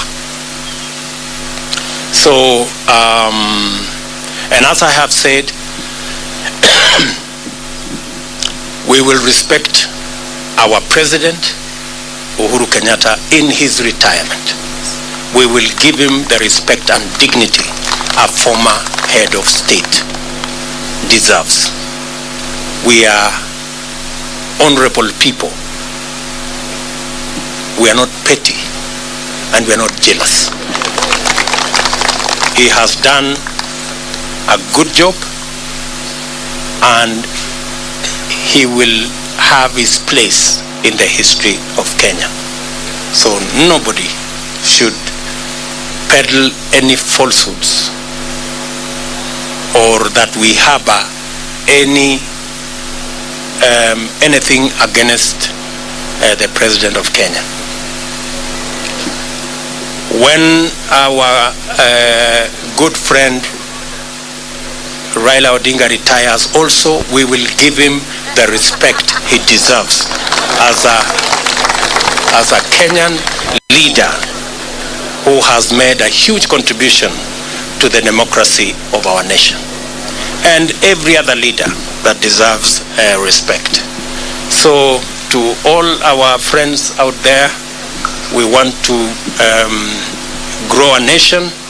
We want to build a society that is based on the rule of law and respect for our elders. So let me leave it there for now. The rest of the things we are going to say, I will take maybe one or two questions so that we can conclude this press conference. Na nitasema kwa Kiswahili, nitajibu maswali kwa Kiswahili. Sisi tumekubaliana? Kama mnataka niseme Kiswahili kidogo, nimesema ya kwamba kwa niaba ya team ya Kenya Kwanza tunamshukuru Mungu kwa sababu ya kutupatia ushindi. Hii ushindi si ya William Ruto na Gachagua, ni ushindi wa mamilioni ya Wakenya walioamka asubuhi na mapema kupiga kura ili hata na watoto wao waweze kupata nafasi ya kuwa na ndoto ya kuwa viongozi katika taifa letu la Kenya.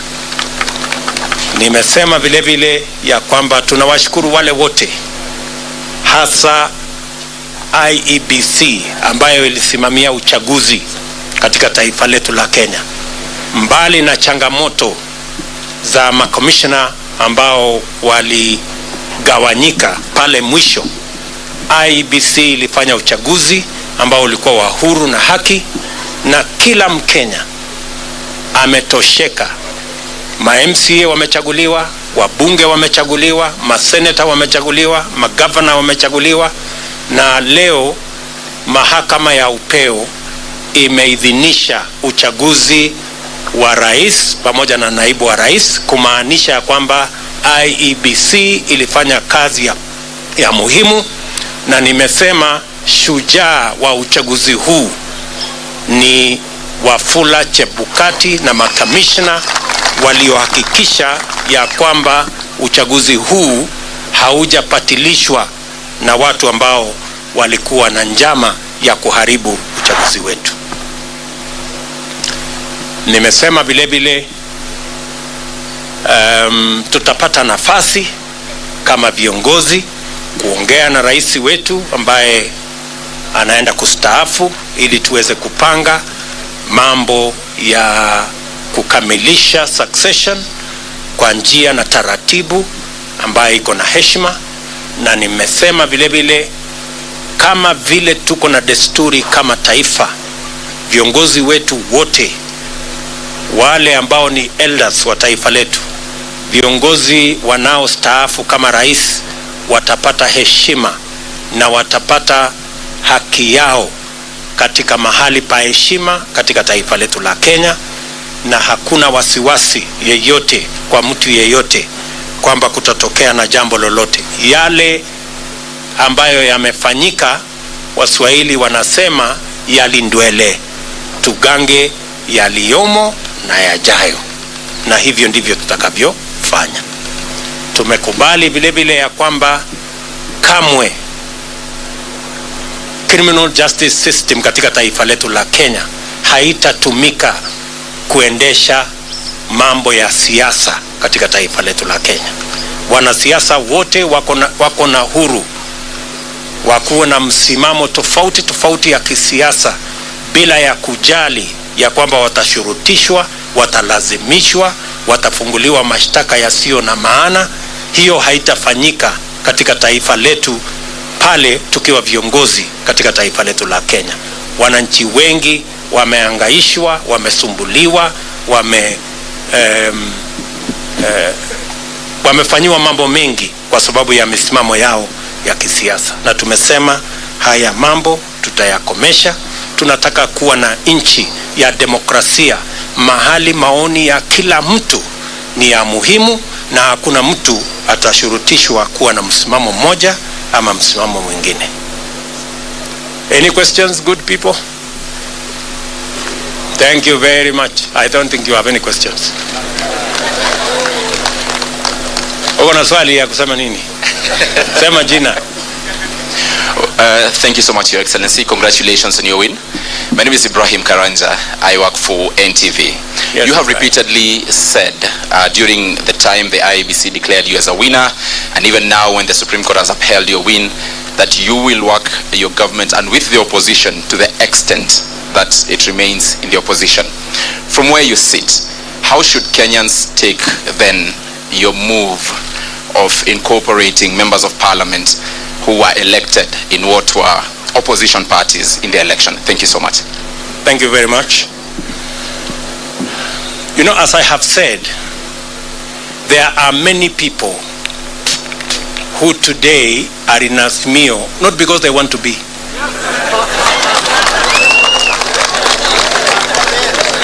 We have many people who are forced, blackmailed, threatened into belonging to Azimio. There are many leaders. If many of these leaders, if they tell you their stories, they are horror stories. Many of them were told, if you don't join Azimio, this court case, KRA, will be brought on you, and many other threats. And that's why I said the other day, our good brothers, competitors on the other side, they have to really think of how to take their coalition into the future now that they don't have the instruments of blackmail, threats, and intimidation. Because they have built their coalition using force and blackmail. And you know, this is a country, a democratic country, and you cannot force anybody to make political choices they don't want. Imagine, even a law was passed that makes people prisoners of a certain coalition. That once you sign a piece of paper here, and they make sure you sign that piece of paper, at night when the lights are switched off. And then you are told, once you sign, you cannot leave. You know, that is not a country that we all wanted to belong to. So there will be people who will want to join Kenya Kwanza, and you know, a majority of the people who have decided to come and join Kenya Kwanza actually were people who we were, like the one we witnessed before. That creates a mongrel of a government where nobody knows where the line is. That one will not happen. But there will be people who will choose because of preference, because for example, I'm sure maybe you are talking about Ali Roba and his team. Ali Roba and his team are members of Jubilee. We were together. Or Kiraitu Murungi for that matter. These are people we were together. They were just told, you must be here, otherwise X, Y, and Z will happen. Now that we are breathing fresh air and freedom has arrived, they are now, they can now make the choices. Thank you very much. Any other question? Yes, my good friend. Mpatie ule microphone.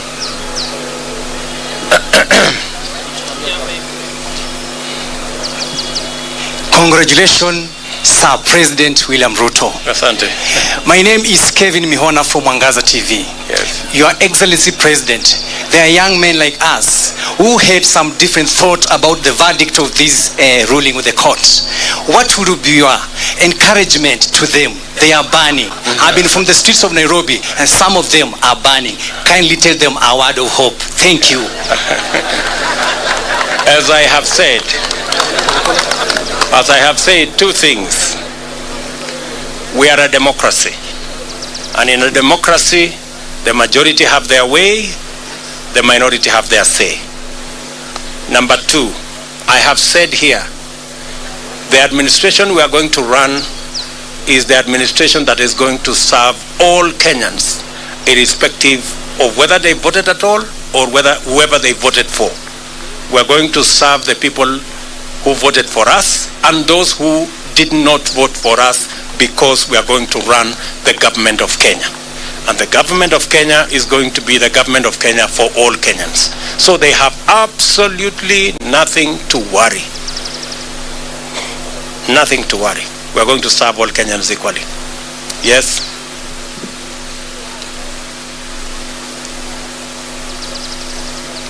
Mr. President, congratulations. Thank you. My dream was to be a professional footballer, but I had to kill that dream. What's your plan now that you're in power in terms of stadiums and making sure the football in this country works? Because there are so many dreams out there have been killed because of individual selfish reasons. What's your plan on that one? The same way the people of Kenya have made my dream a citizen from nowhere come true. As I have told you, I will work hard. You have read our manifesto on matters to do with sports, and we will work hard to deliver on our commitment so that people like yourself and many more who have dreams and their dreams stagnated or died because there was no opportunity, that we create that opportunity so that people like yourself or even other people who have aspirations like yours can also attain or make their dreams come true. That's how. That's how. Yes, one last question. Yes, give. Yeah, my name is Ken. Yes. Jenga Wambui from Minoro TV. Yes. We understand that from the Constitution, Chapter 9, Article 141, the President shall be sworn in the first Tuesday after 7 days. What is this one thing that you will promise Kenyans that you will deliver within the first 100 days once you assume office? There are many things, Njenga Wambui. And how is Inoro, by the way?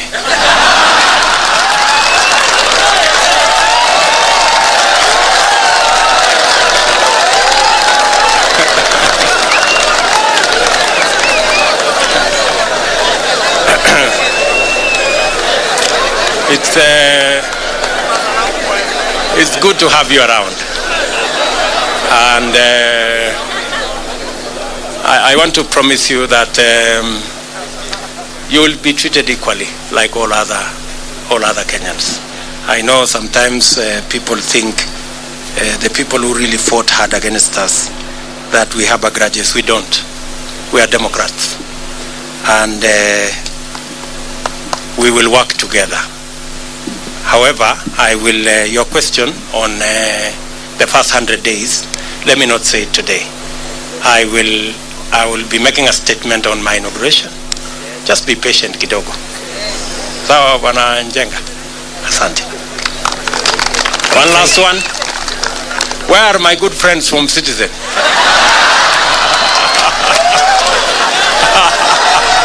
Citizen.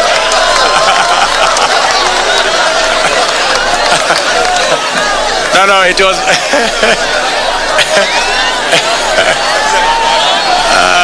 Citizen. Where are they? No, it's okay.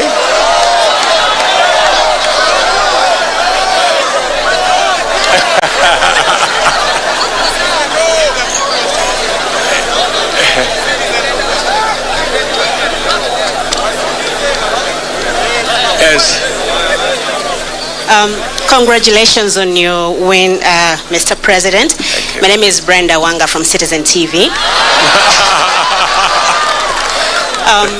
I know you have said you will give a comprehensive statement a little bit later on what you intend to do in your first 100 days. You've said that in your manifesto before, but I know most of us are quite concerned and would like to know what your plans are in regards to fighting graft. That has been quite a big issue during this campaign.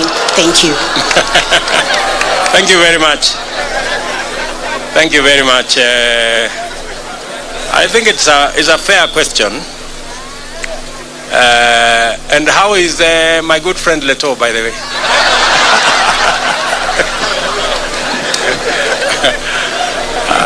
And say hello to Chemutai Goinchi. So, as I have said, I am going to make a comprehensive statement, and I want to promise you that among the things I want to do on the 100 days, one of them is going to be about tackling corruption. So expect a statement and expect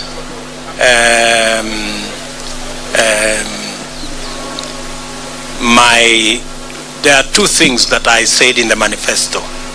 Number one is the judiciary officer for the police and the entire criminal justice system, so that they will never depend again on resources from the office of the president.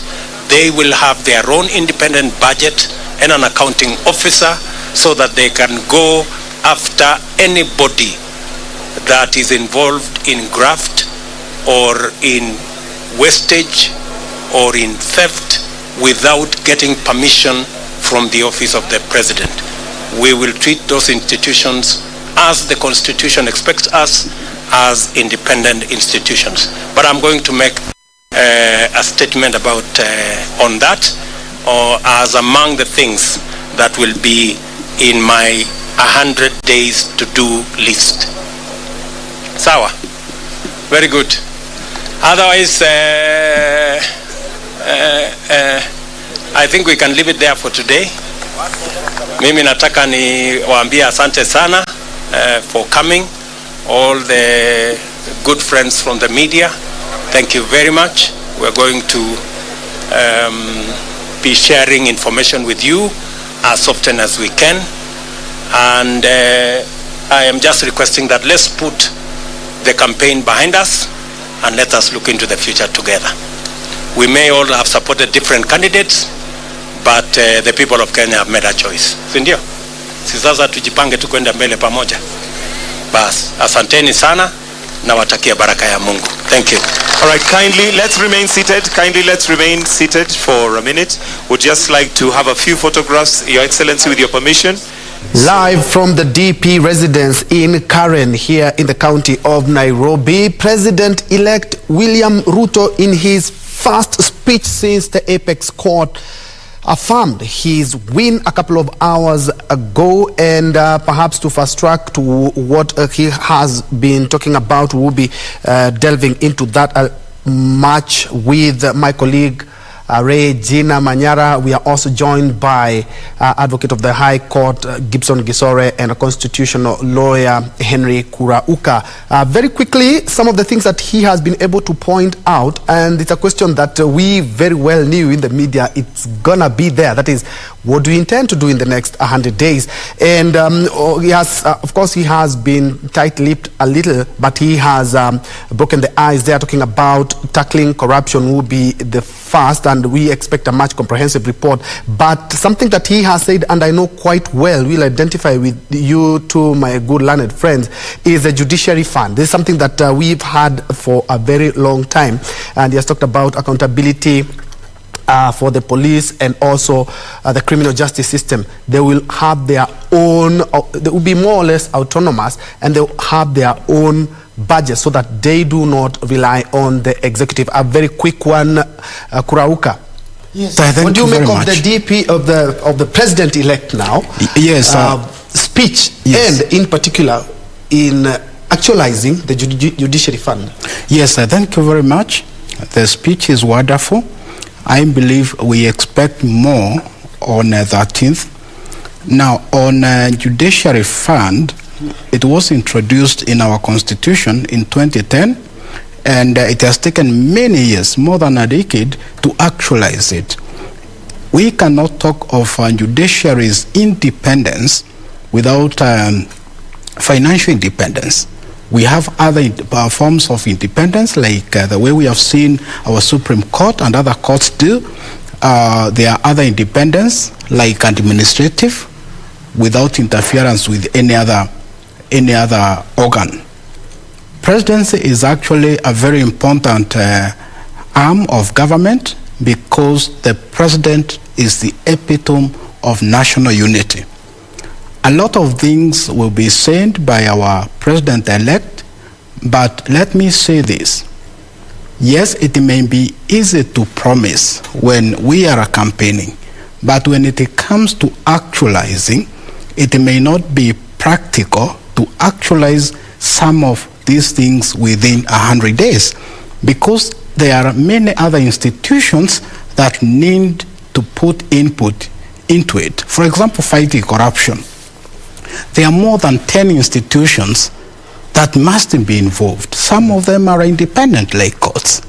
You cannot take someone to court today and expect that person to be taken to committee the following day. We need a lot of, consultation.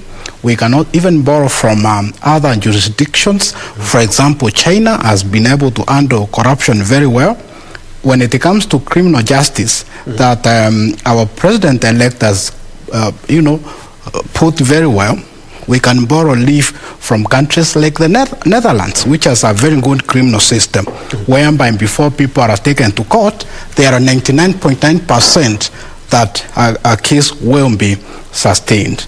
Of course, Kenyans have a lot of expectations. Already, he has rightly put it. Some are asking, when is the funds coming? Thank you. Yeah, and tossing the ball to you, Ray and Gisore, he talked about an accountable government held firmly by a robust opposition to hold them to account. And again, talking about we are not going to be having a criminal justice system that will be going for all the wrong people. Sorry. Thank you. Thank you for that question. I've listened to him, and that was very clear from him that he wants an accountable government. That is very commendable.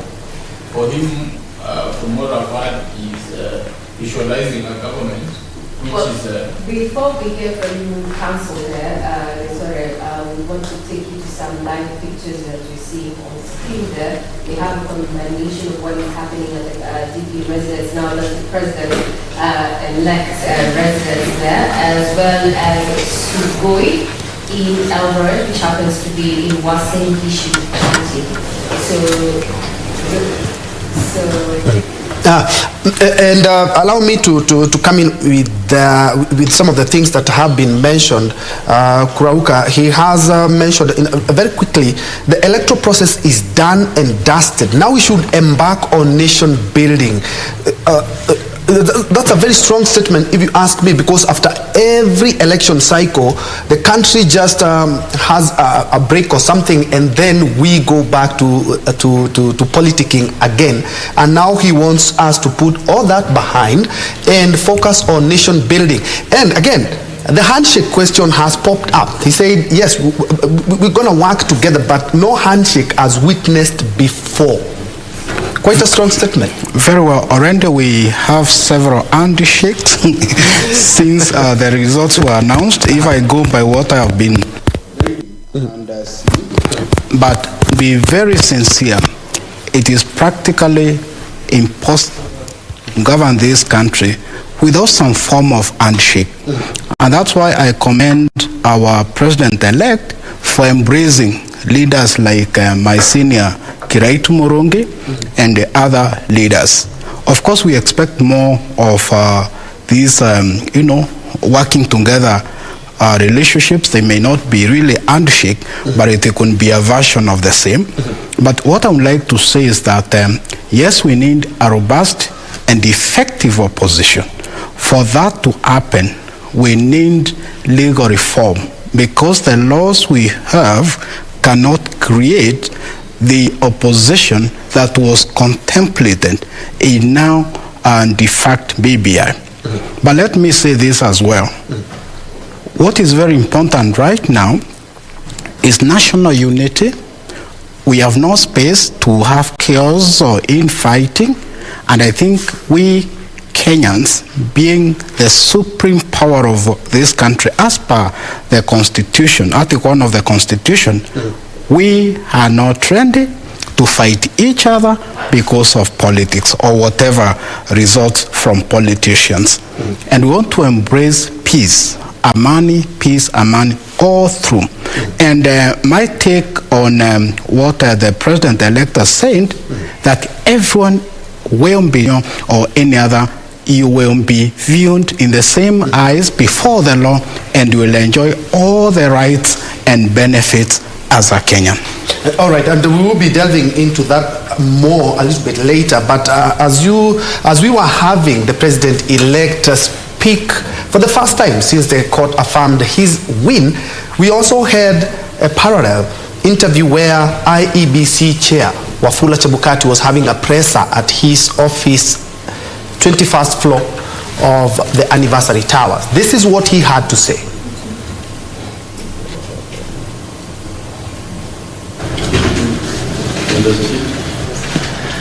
Good afternoon.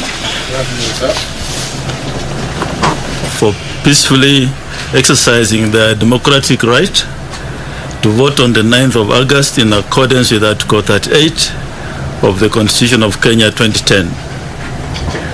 In fulfillment of the Constitution, the Commission put in place a robust and transparent election infrastructure to ensure that the votes cast were counted, electronically transmitted, verified, tallied, announced and declared in line with Articles 81 and 86 of the Constitution. The general election was conducted by about 1,000 dedicated permanent employees of the Commission, assisted by over 400,000 temporary staff countrywide. The Commission is grateful to this staff for a job well done. Additionally, the Commission recognizes the support by stakeholders, including the judiciary, the National Police Service, and service providers who participated in the electoral process. The Commission gives special recognition to development partners who provided support that bridged financial gaps in the Commission's budget. In the course of discharging our constitutional duty, the Commission and its staff endured harassment, intimidation, abduction, arrests, and some lost their lives. It's tragic that Mr. Daniel Mushoka, a returning officer for Embakasi East constituency, was abducted and tortured to death in the line of duty. In addition, Mr. Geoffrey Kitobo, a returning officer for Kishugu constituency, died in what could be election-related stress upon completion of elections in his constituency. In this general election, the abuse of IEBC staff reached an unimaginable scale. Apart from the 2 deaths, the Commission and staff suffered other atrocities, including, but not limited to, assault and injury of the chairman, Commissioners Professor Abdi Gulier and Boya Molu, and the Commission Secretary and Chief Executive Officer Mr. Marijan Hussein at the National Tallying Center during the declaration of results. Unwarranted arrest of a voter education coordinator by anti-terrorist police unit on the floor of the National Tion, torturing and holding incommunicado for 9 hours of the managed election operations and the support staff by persons to be believed to be security agencies. Attempted arrest of 3 staff members who are lawfully verifying election results on the floor of National Tallying Center. Abduction of a staff of a service provider working at the National Communication Center. Harassment and physical assault of staff of service providers manning heavy-duty printing and photocopying machines at the National Election Communication Center. Physical assault of election officials in parts of Narok, Kakamega, Kirinyaga, Wajir, Nairobi, amongst others. In one instance, a presiding officer in Elda, physical assault of returning officers bringing results to the National Tallying Center. Breaking into offices of senior commission staff at the National Tallying Center with the intention of accessing parts of the commission and its staff. To date, no one has been arrested for these crimes committed against members of the commission and its staff. As it stands, no human rights or civil society organization have condemned these heinous acts meted on the commission and its staff. Working for IEBC should not be a death sentence. The commission reiterates that election is a process and not an event. This process started immediately after 2017 general election, and the commission tested its systems and processes in over the 40 by-elections in the last 5 years. Therefore, the Supreme Court judgment today is a testimony that the Commission conducted a free, fair, transparent and credible general election that met the democratic aspirations of the people of Kenya. The Independent Electoral and Boundaries Commission is finally vindicated. We look forward to the full judgment of the Supreme Court as well as feedback from our stakeholders during the post-election evaluation exercises which will inform areas of improvement in the electoral process. Finally, the Commission wishes to thank immensely its legal team in not only defending it, but also ensuring that the sovereign will of the people of Kenya is protected. God bless Kenya. God bless. Unless you have 1 or 2 questions, I believe it's been a great day. Thank you. Thank you. My name is Kisii. Now we take you to Kisii, where Kenyans are in a celebratory mood there. Let's have a listen in into what is happening in Kisii.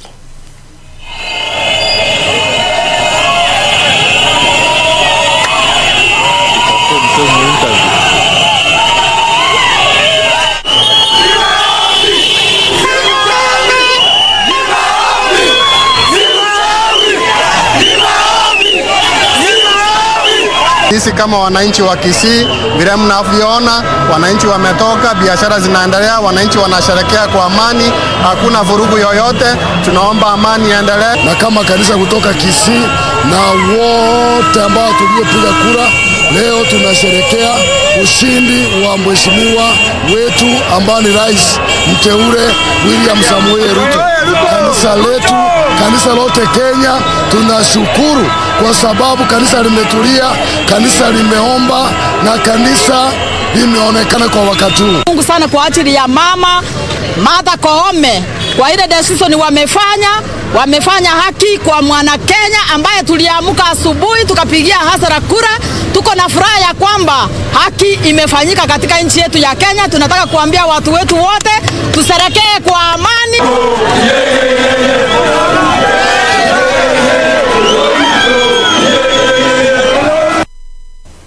Now from Kisii, we take you to Kiambu County for the similar. Let's just find out if residents in Kiambu share the same sentiments as those in Kisii.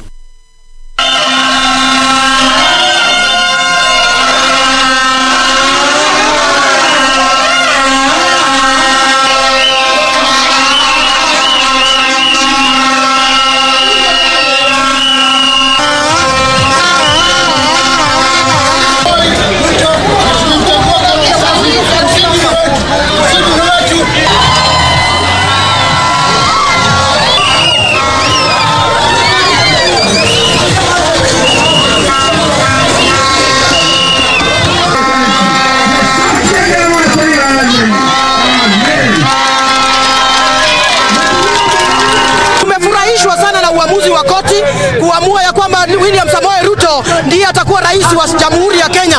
Kwa hivyo tunaomba ya kwamba akaweza kuendelesha taifa kwa njia ambayo inayostahili, na tumefurahishwa kwa sababu mahakama imetuonyesha vikamilifu ya kwamba hawa hawatakubali kushurutishwa na mtu yoyote. Wamefanya uamuzi ambao uko huru. Siasa imeisha, hata wale ambao walikuwa mlima walikuwa saidi ile ingine, tukiwaomba mkuje sasa tutengeneze taifa yetu ili tuweze kuwa kitu kimoja. Tulikuwa tunamuomba Mwenyezi Mungu sana William Ruto akuwe rais wa Jamhuri ya Kenya, ile zile hustlers fund na zile promises zote, mambo yote tuliweza kuambia wananchi wa Kenya. Lazima sasa, hakuna jambo la kusema ni kwa nini haijafikishwa. Sasa lazima tuambatane, tufanye kazi kama familia moja ya UDA kutoka chini kwenda juu. Justice has been done na sheria imethibitishwa kwamba Kenya ni nchi ya sheria. Tumefurahi sana na nimefurahi sana kwa maana tumeona president wetu amekuwa William Ruto, na kama vile tumekuwa tukiomba ati yeye ni mtu wa watu, na sasa kazi ni kwake, tufanyie watu kazi.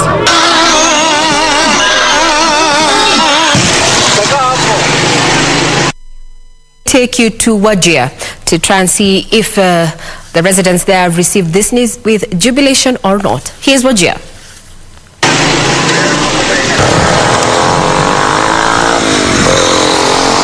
Hatutaki vita ama mahakama hivi watu futa ni kufute, hiyo haina faida. Kenya aende mbele, biashara endeke, wale wanguka na wale wanapata sote ukuwe pamoja, wafanye kazi, tujenge nchi yetu. Kika nilifurahia hiyo uamuzi ambaye Supreme Court ulifika.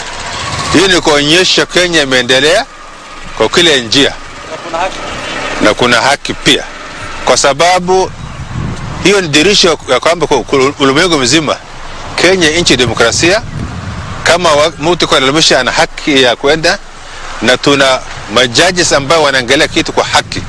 Hawatakani watu wa bishane ama wagombane juu ya urais ama juu ya uchaguzi. Hiyo imeisha. Kila mtu ni marafiki na pia mandugu. Sasa wacha tufanye biashara yetu na kila kitu ambaye sisi iko na faida na upande wetu. Now from Wajir, we take you to West Pokot to just sample what Kenyans have to say in regard to the decision made by the Apex Court. Here's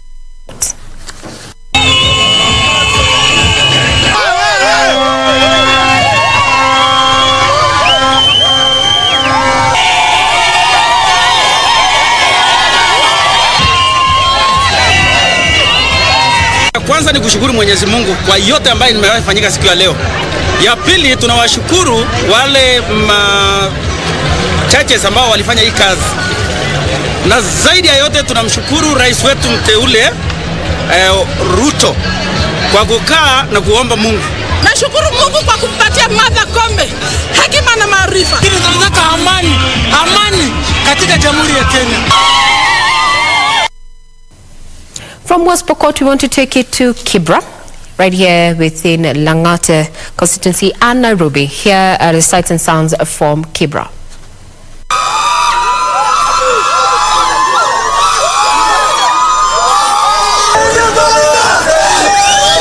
Kenneth Otieno Ogem. They do their job. That is the better. We are tired of election. Jina ni Zado Kokonda. Mimi ni mkaaji hapa Kibera.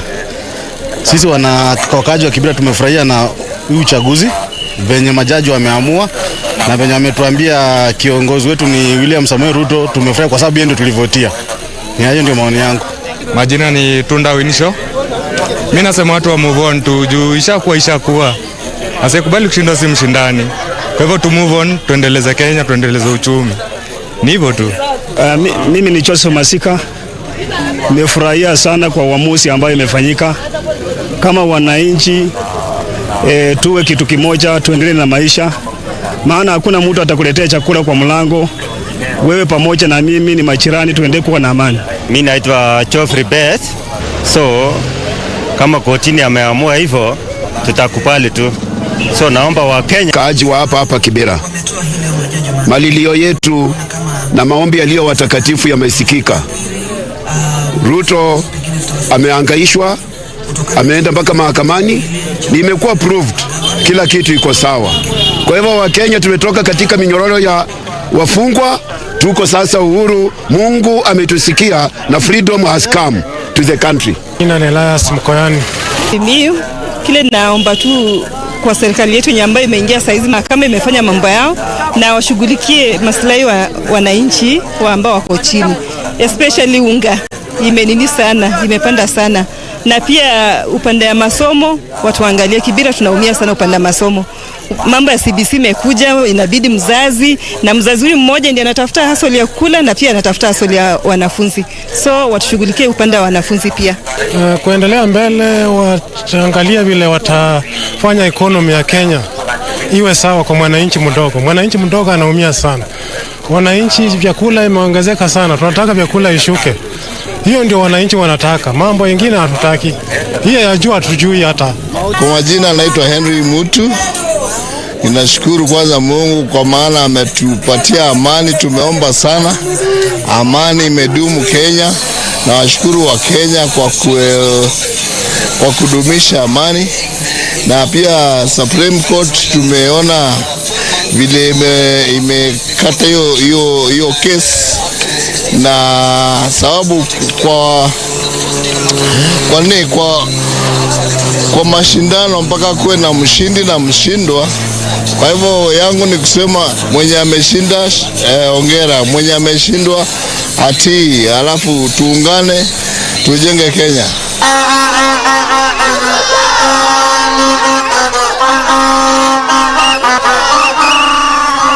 Now from Kibera there, let me take you to Mwingi. Let's sample what is happening in Mwingi following that particular judgment. Kama watu wa Mwingi tunataka kushukuru Mungu kwa sababu ya siasa zilizokuwa na upole na amani, na watu wakapiga kura zao, na sasa ni wakati wa matokeo ya hukumu ambayo ilipelekwa kule kotini. Sasa ningependa tu kushukuru na kuwaomba Wakenya turudi kazini, tuchape kazi. Rais wetu ambaye amepewa nafasi hii na koti, na yeye aanze kazi yake, na sisi kama wananchi tukamunge mkono, hata wale waliopigia mlengo ule na wale walipigia mwingine, tushikane pamoja tuweze kupeleka nchi yetu mbele. Mimi ni chairman wa bodaboda hapa Mwingi Town. Yangu ni furaha sana kwa wakati kama huu, nishangu na vingelegele kwa kupata rais wetu tulikuwa tunatarajia. Chenye ningependa kusema ni kushukuru mahakama yetu ya hapa Kenya kwa sababu ya ile kazi ambayo imefanya kazi nzuri, kuhakikisha ya kwamba tumepata kiongozi ambaye ni wa halali. Na ningependa kuhimiza na kuambia watu wa Kenya wenzangu, tudumishe amani na tukumbali kile ambacho kimetokea. Yule ambaye amekuwa rais tumkumbali kama rais wetu na tufanye kazi na yeye. Those are sentiments from residents in Mwingi. Now let's sample what Kenyans had to say, those residing especially within Naivasha in Nakuru County. Sugoi.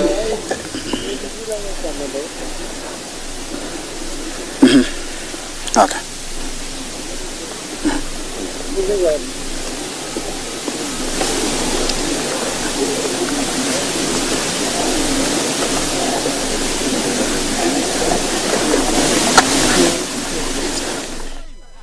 kazi na wao pamoja, kwa sababu tulikuwa tumelilia Mungu sana na amefanya kulingana na haki na sheria yenye tulikuwa tunataka. Kwa hivyo sisi tutakuwa na amani kuanzia saa hii mpaka milele na milele. Na mimi nilikuwa upande wa baba na asiyekubali kushindwa si Msudani. So mimi nataka kusema congratulations Deputy President ambaye umechaguliwa kama president wa Kenya.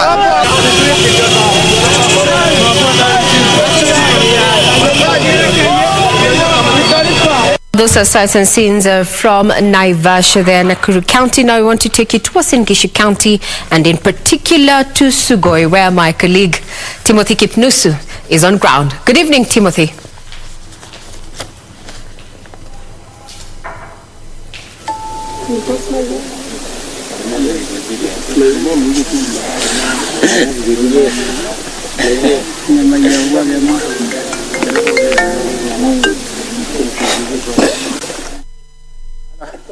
There, we will be joining Timothy Kipnusu, who is in Sugoi there, the home of President-elect William Ruto there, already surrounded by Kenyans who are eager to give their message in regard to the latest development. Good evening, Kipnusu. How are you? I hope you can hear me loud and clear now. Tell us, what is the situation in Sugoi?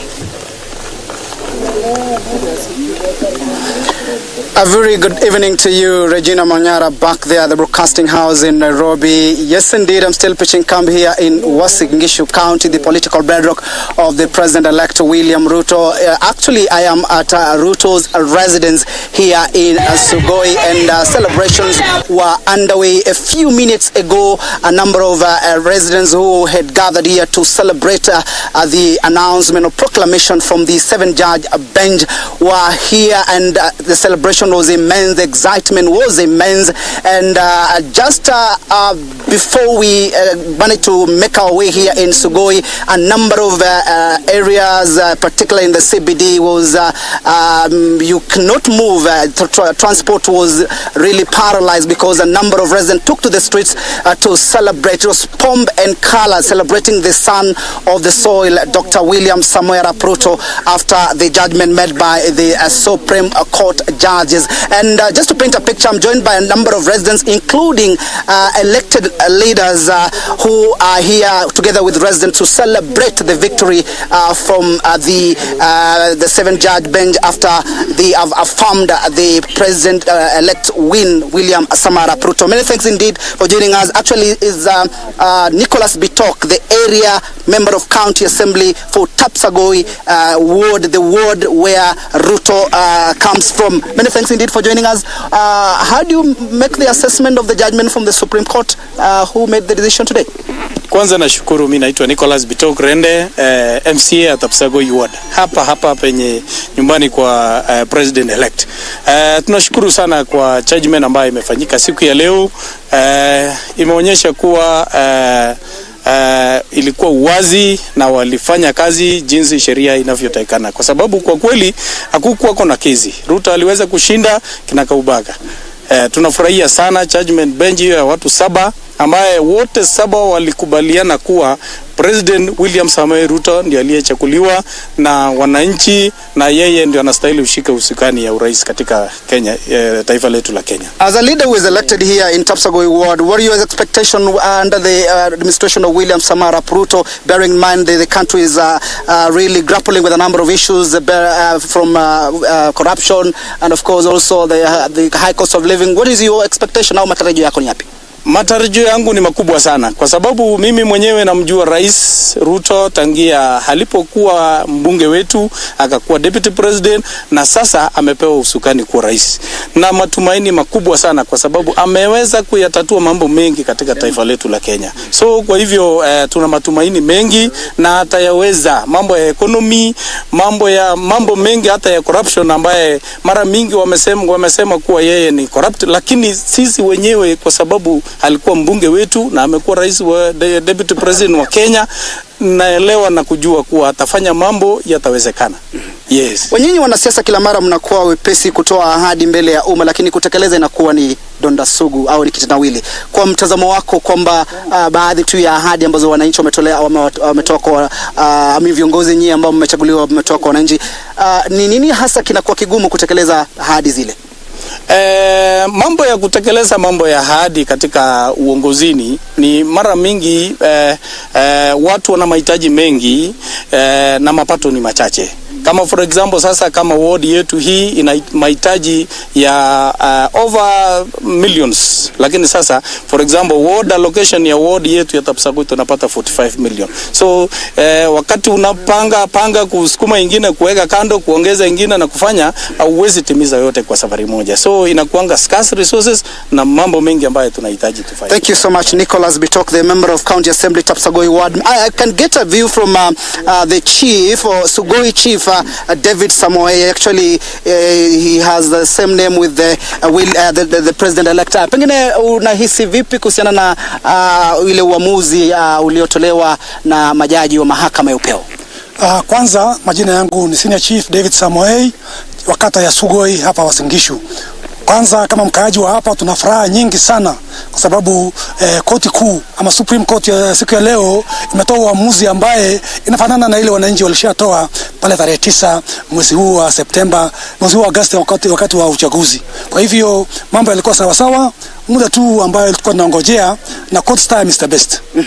Pengine jambo ambalo unaona kwamba Ruto anastahili kulipa kipaumbele hasa atakapoapishwa tarehe 13?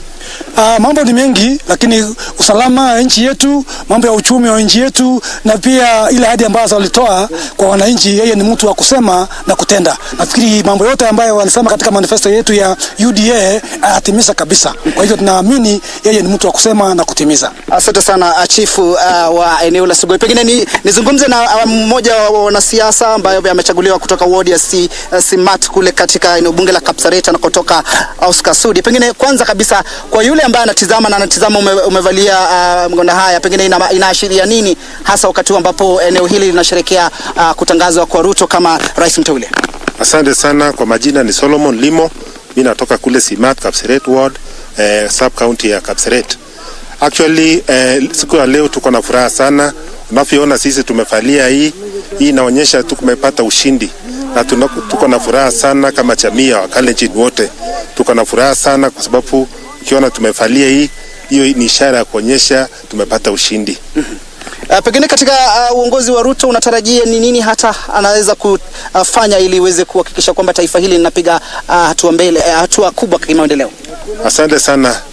Tuko na expectations mingi. For the purposes of gender interview, a lady here, songa hapa mama, pengine uweze kutueleza unahisi vipi baada ya Ruto kutangazwa kuwa mshindi, na vile vile kuzungumzia kuhusiana na kuwepo kwa wanawake katika nyadhifa mbalimbali za uongozi, manake hilo limekuwa halijajitokeza, japo wananchi wameweza kuchagua wanawake wengi katika nyadhifa mbalimbali za uongozi kuanzia kwa gavana na kwenda chini. Pengine aende ngambo, wengine atuandikie vijana wetu kazi, ndio sisi kutembea tu. Hizo tu ndio naomba, Mungu ni yetu sisi wote. Nashukuru.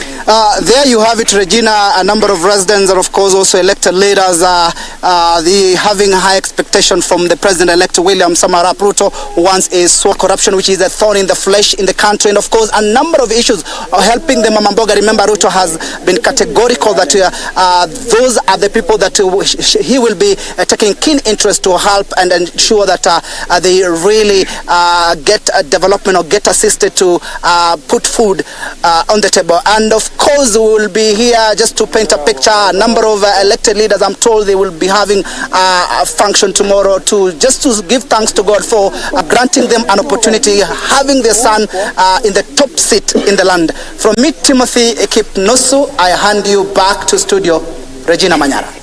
Indeed, Timothy, thank you. We can see even from the background, indeed, residents down there in Sugoi are in quite some jubilation there after the verdict was delivered in their favor. Now we want to cross his Bomet.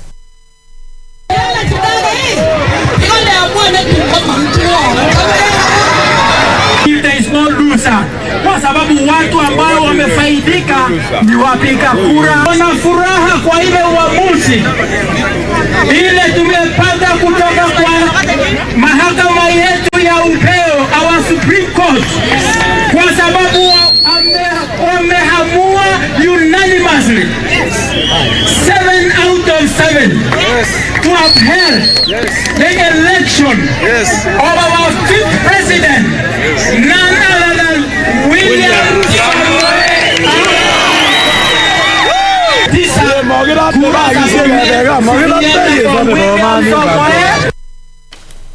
Now, those were scenes from Bomet there, and also just members of the public expressing their, views in regard to the direction in which the judgment at the Apex Court has taken. Now we go to Migori County.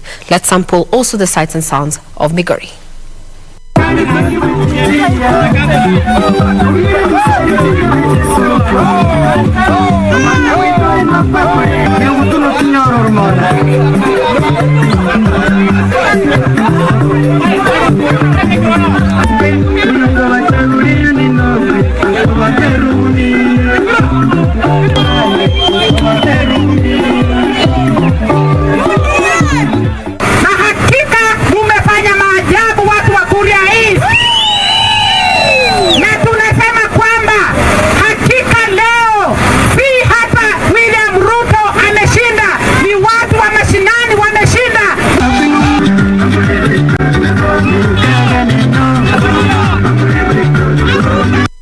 Well, peace, we move as one and deliver on the promises that you made to us during the campaigns. It seems that President-elect William Ruto has his work cut out. Ben?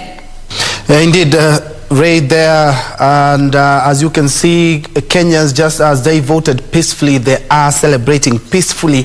And I would like to engage my lawyer because he has to attend to some other matters. But looking at the two speeches, one by the president-elect and one by Wafula Chebukati, and of course by the Supreme Court, they said that the election conducted by IEBC was free, fair, credible, and verifiable, and actually affirmed that all the 7 judges did that.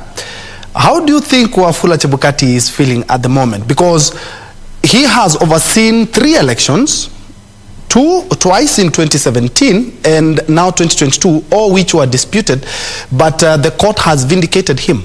Oh yes, he must be over the moon now because for the last 7 days he has been very demonized by various voters, and the Supreme Court decision is final.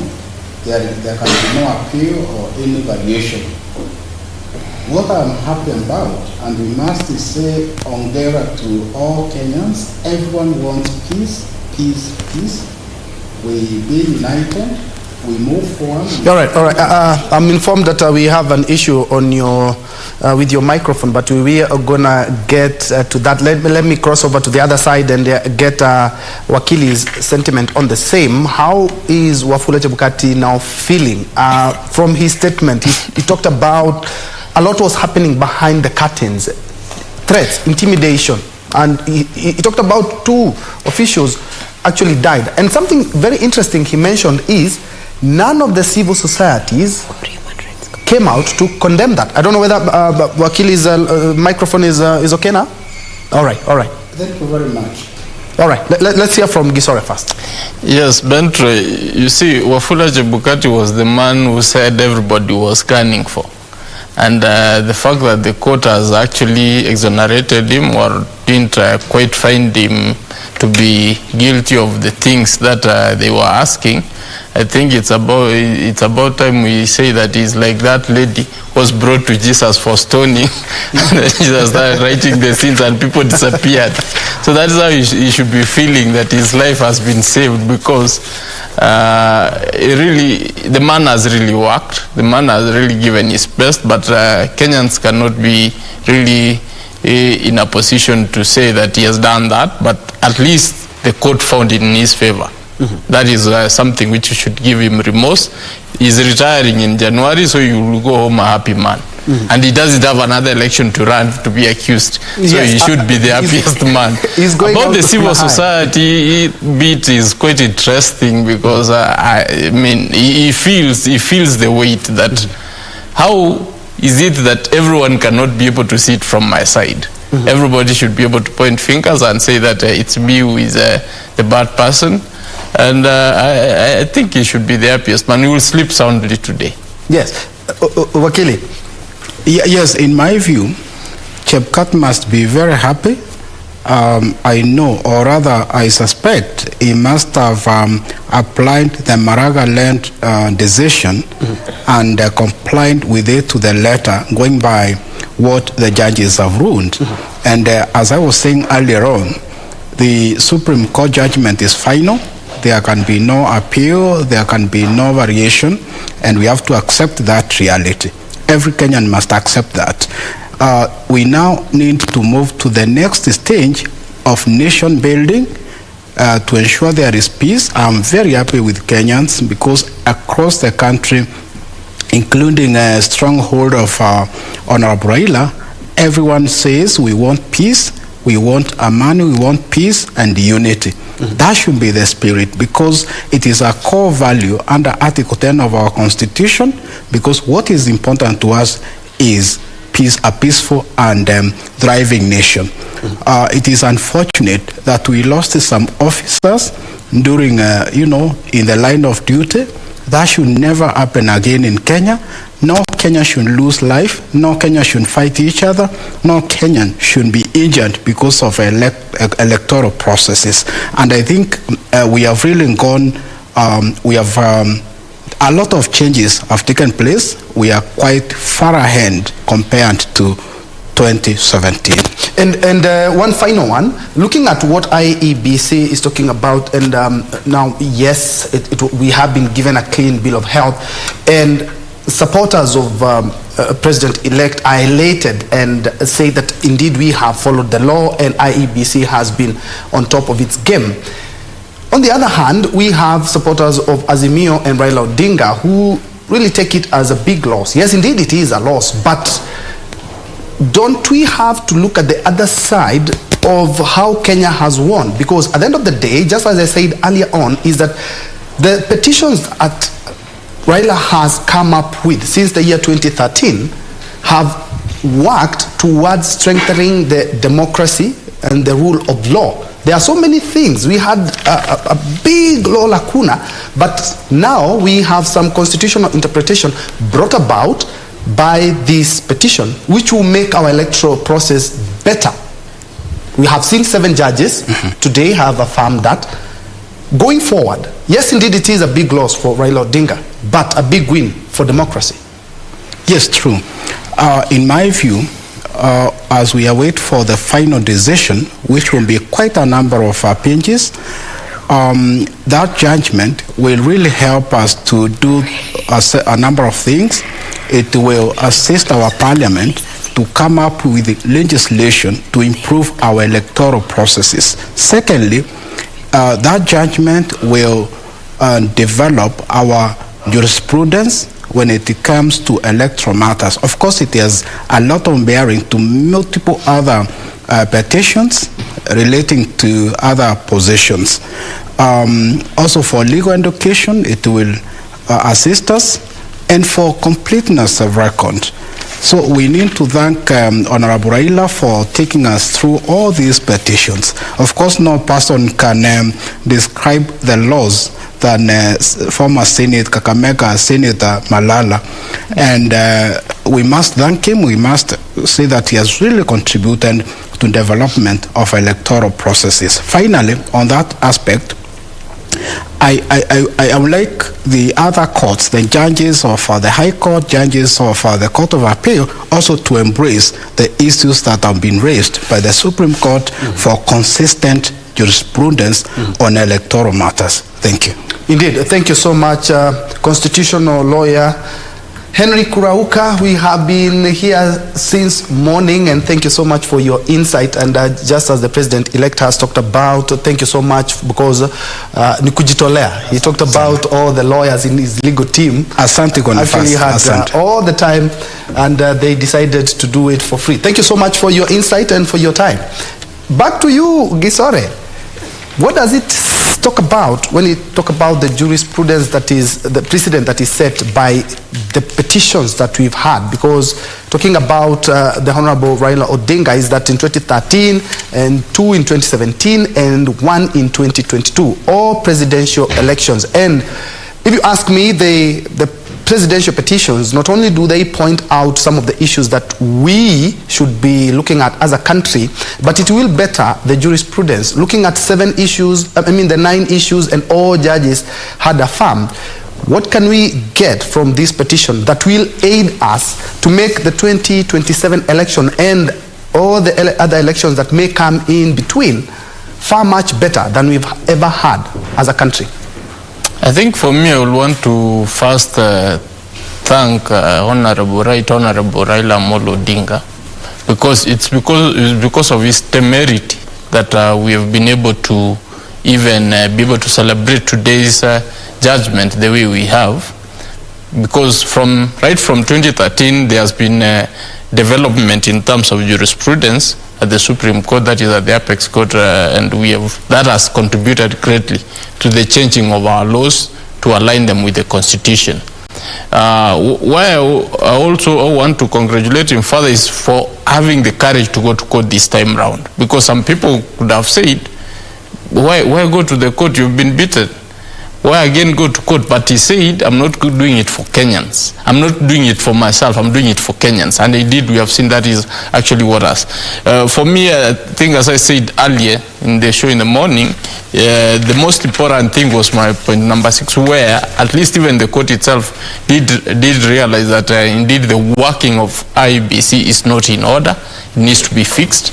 I expect the judgment which comes forth, the full judgment, should be able to highlight some of the areas, actually some of the key things which they thought need to be looked into deeply, so that we can again give it to Parliament to pass the necessary legislation or amendments to ensure that if we will find ourselves in 2027 at this particular spot, we will at least be clear on what is expected. So, pointing forward, I'm seeing a situation whereby we're going to have the Supreme Court, or somebody thinking twice before going to the Supreme Court, because if you count your eggs and you realize they are short, you just keep quiet and concede. And that is a situation which we will be happy to have in future. And that is courtesy of the efforts of Raila Amolo Odinga. Actually, I wanted to toss it back to you, Ray, but perhaps to get the final say here on what IEBC Chair Wafula Chebukati has mentioned there, just shows you or underscores how election matters in Kenya are a matter of life and death. And some of the lessons that he has talked about there is that intimidation, threat, and everything. But unfortunately, that is exactly what we've had since the Zacchaeus Chesoni-led Electoral Commission, to the Kivuito-led, to the Isaac Hassan, now to the Wafula Chebukati. But the good thing is that Wafula Chebukati is exiting the electoral body. His head is held high after conducting the biggest and perhaps one of the most contested election in the country. Now, before we even, just throw some spanner into the box, Ben, as well as Wakili here, what has come out very clear during this particular petition is that we have focused on matters ICT. ICT has gravely been mentioned, and the process, the portal and such, and some of the key lessons that we may actually pick on in as far as ICT is concerned. We would say ICT is a good servant, but also a terrible master if it's not used well. When we talk about the constitution of the IEBC, Wakili, in closing, I think this is the second last question posed to you. What are we likely to see now that this is the last election that is going to be officiated by, as the judges said, that, well, it was well informed to include efficiency and such, but now lessons that we can learn from here, allegations of hacking and unhacking, numbers that do not add up. What are we likely to see? What impact is it going to have in as far as ICT resource is concerned in the country? I think that was put very clearly by the court, and the chairman, Wafula Chebukati, has also highlighted some of the things that they are going back to get reports from the stakeholders, and that he has been very key, and I want to thank him, because part of the success of this election was because he involved stakeholders from the word go. In the previous, he even got a report, even got an audit report of the 2017 election, and even implemented the minor KI case of the 2017. So what we are actually going to see in future, is the fact that ICT is going to play a key role, because with those allegations coming forth, you don't just wish them away ever, that the court did not find them sufficient. It's important to assuage the fears of Kenyans that indeed, from where we stand, the election is going to be clean And what I'm looking at is the perspective that there's that aspect of contracting Smartmatic. I think we are going to see less of that.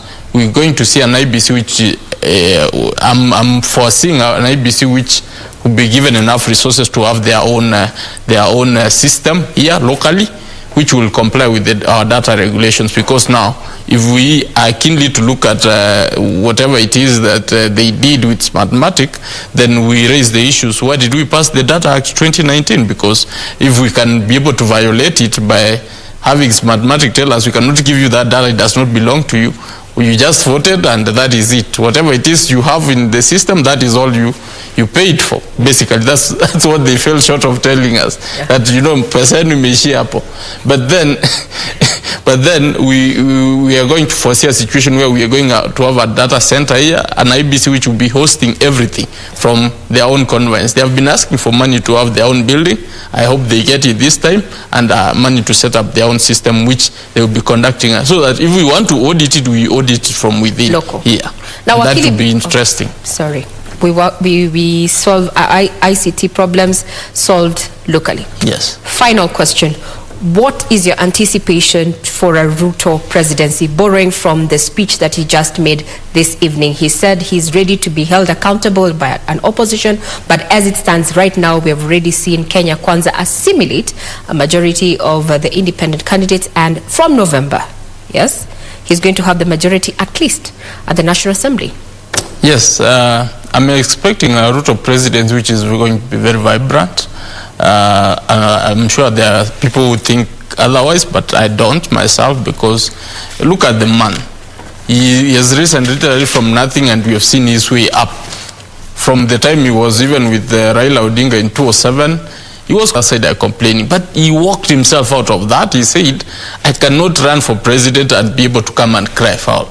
And he said, you're not going to steal my election. I'm going to just go for this and I'm going to win. And he has won. I think he has been vindicated on what he was saying. So first, for me, I think we're going to see a very vibrant leadership from him, because he's a man who leads from the front rather than from the back. Secondly, we are going to see a person who is going to ensure the things which he promised he needs to deliver. He said he's going to give a comprehensive statement later in time, and we are waiting to see whatever it is that he will put his priorities on for the first 100 days. But for me, I think he's a man who loves education. I'm expecting education to be upheld. He's a man who actually is after for the rule of law. I think he has quite mentioned that vehemently, and he's saying he's going to have the criminal justice system deal with the criminals, not start chasing people around or for political whims. And that is going to be very interesting, because some people feel that he may not stand for that, but it's his word he has given, so we will expect that he will be able to uphold it. And seeing an independent judiciary with a judicial fund, given that is a constitutional provision, is just effecting it. Already we saw some process start. We just want to see that finalized. And especially there is the issue of the pending judges who had not been sworn.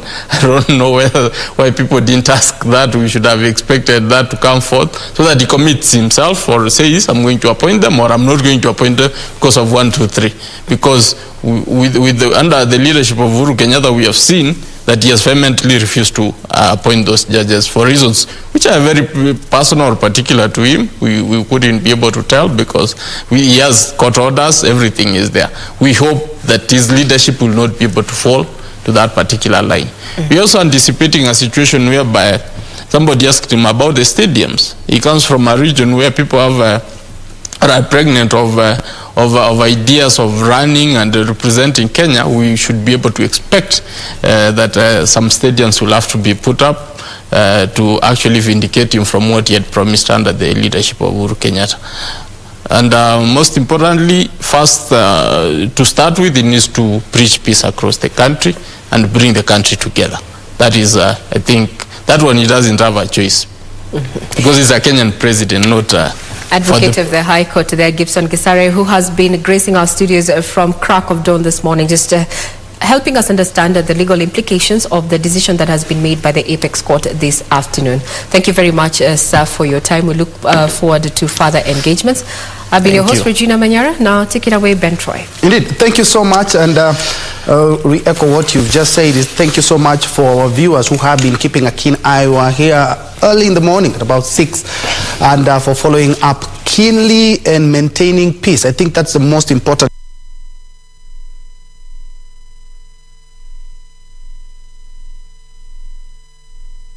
And Kenyans, so as to manage their expectations, the government is expected to deliver on all the promises. And I'm quite sure ladies are waiting for the half cabinet of women. Thank you so much.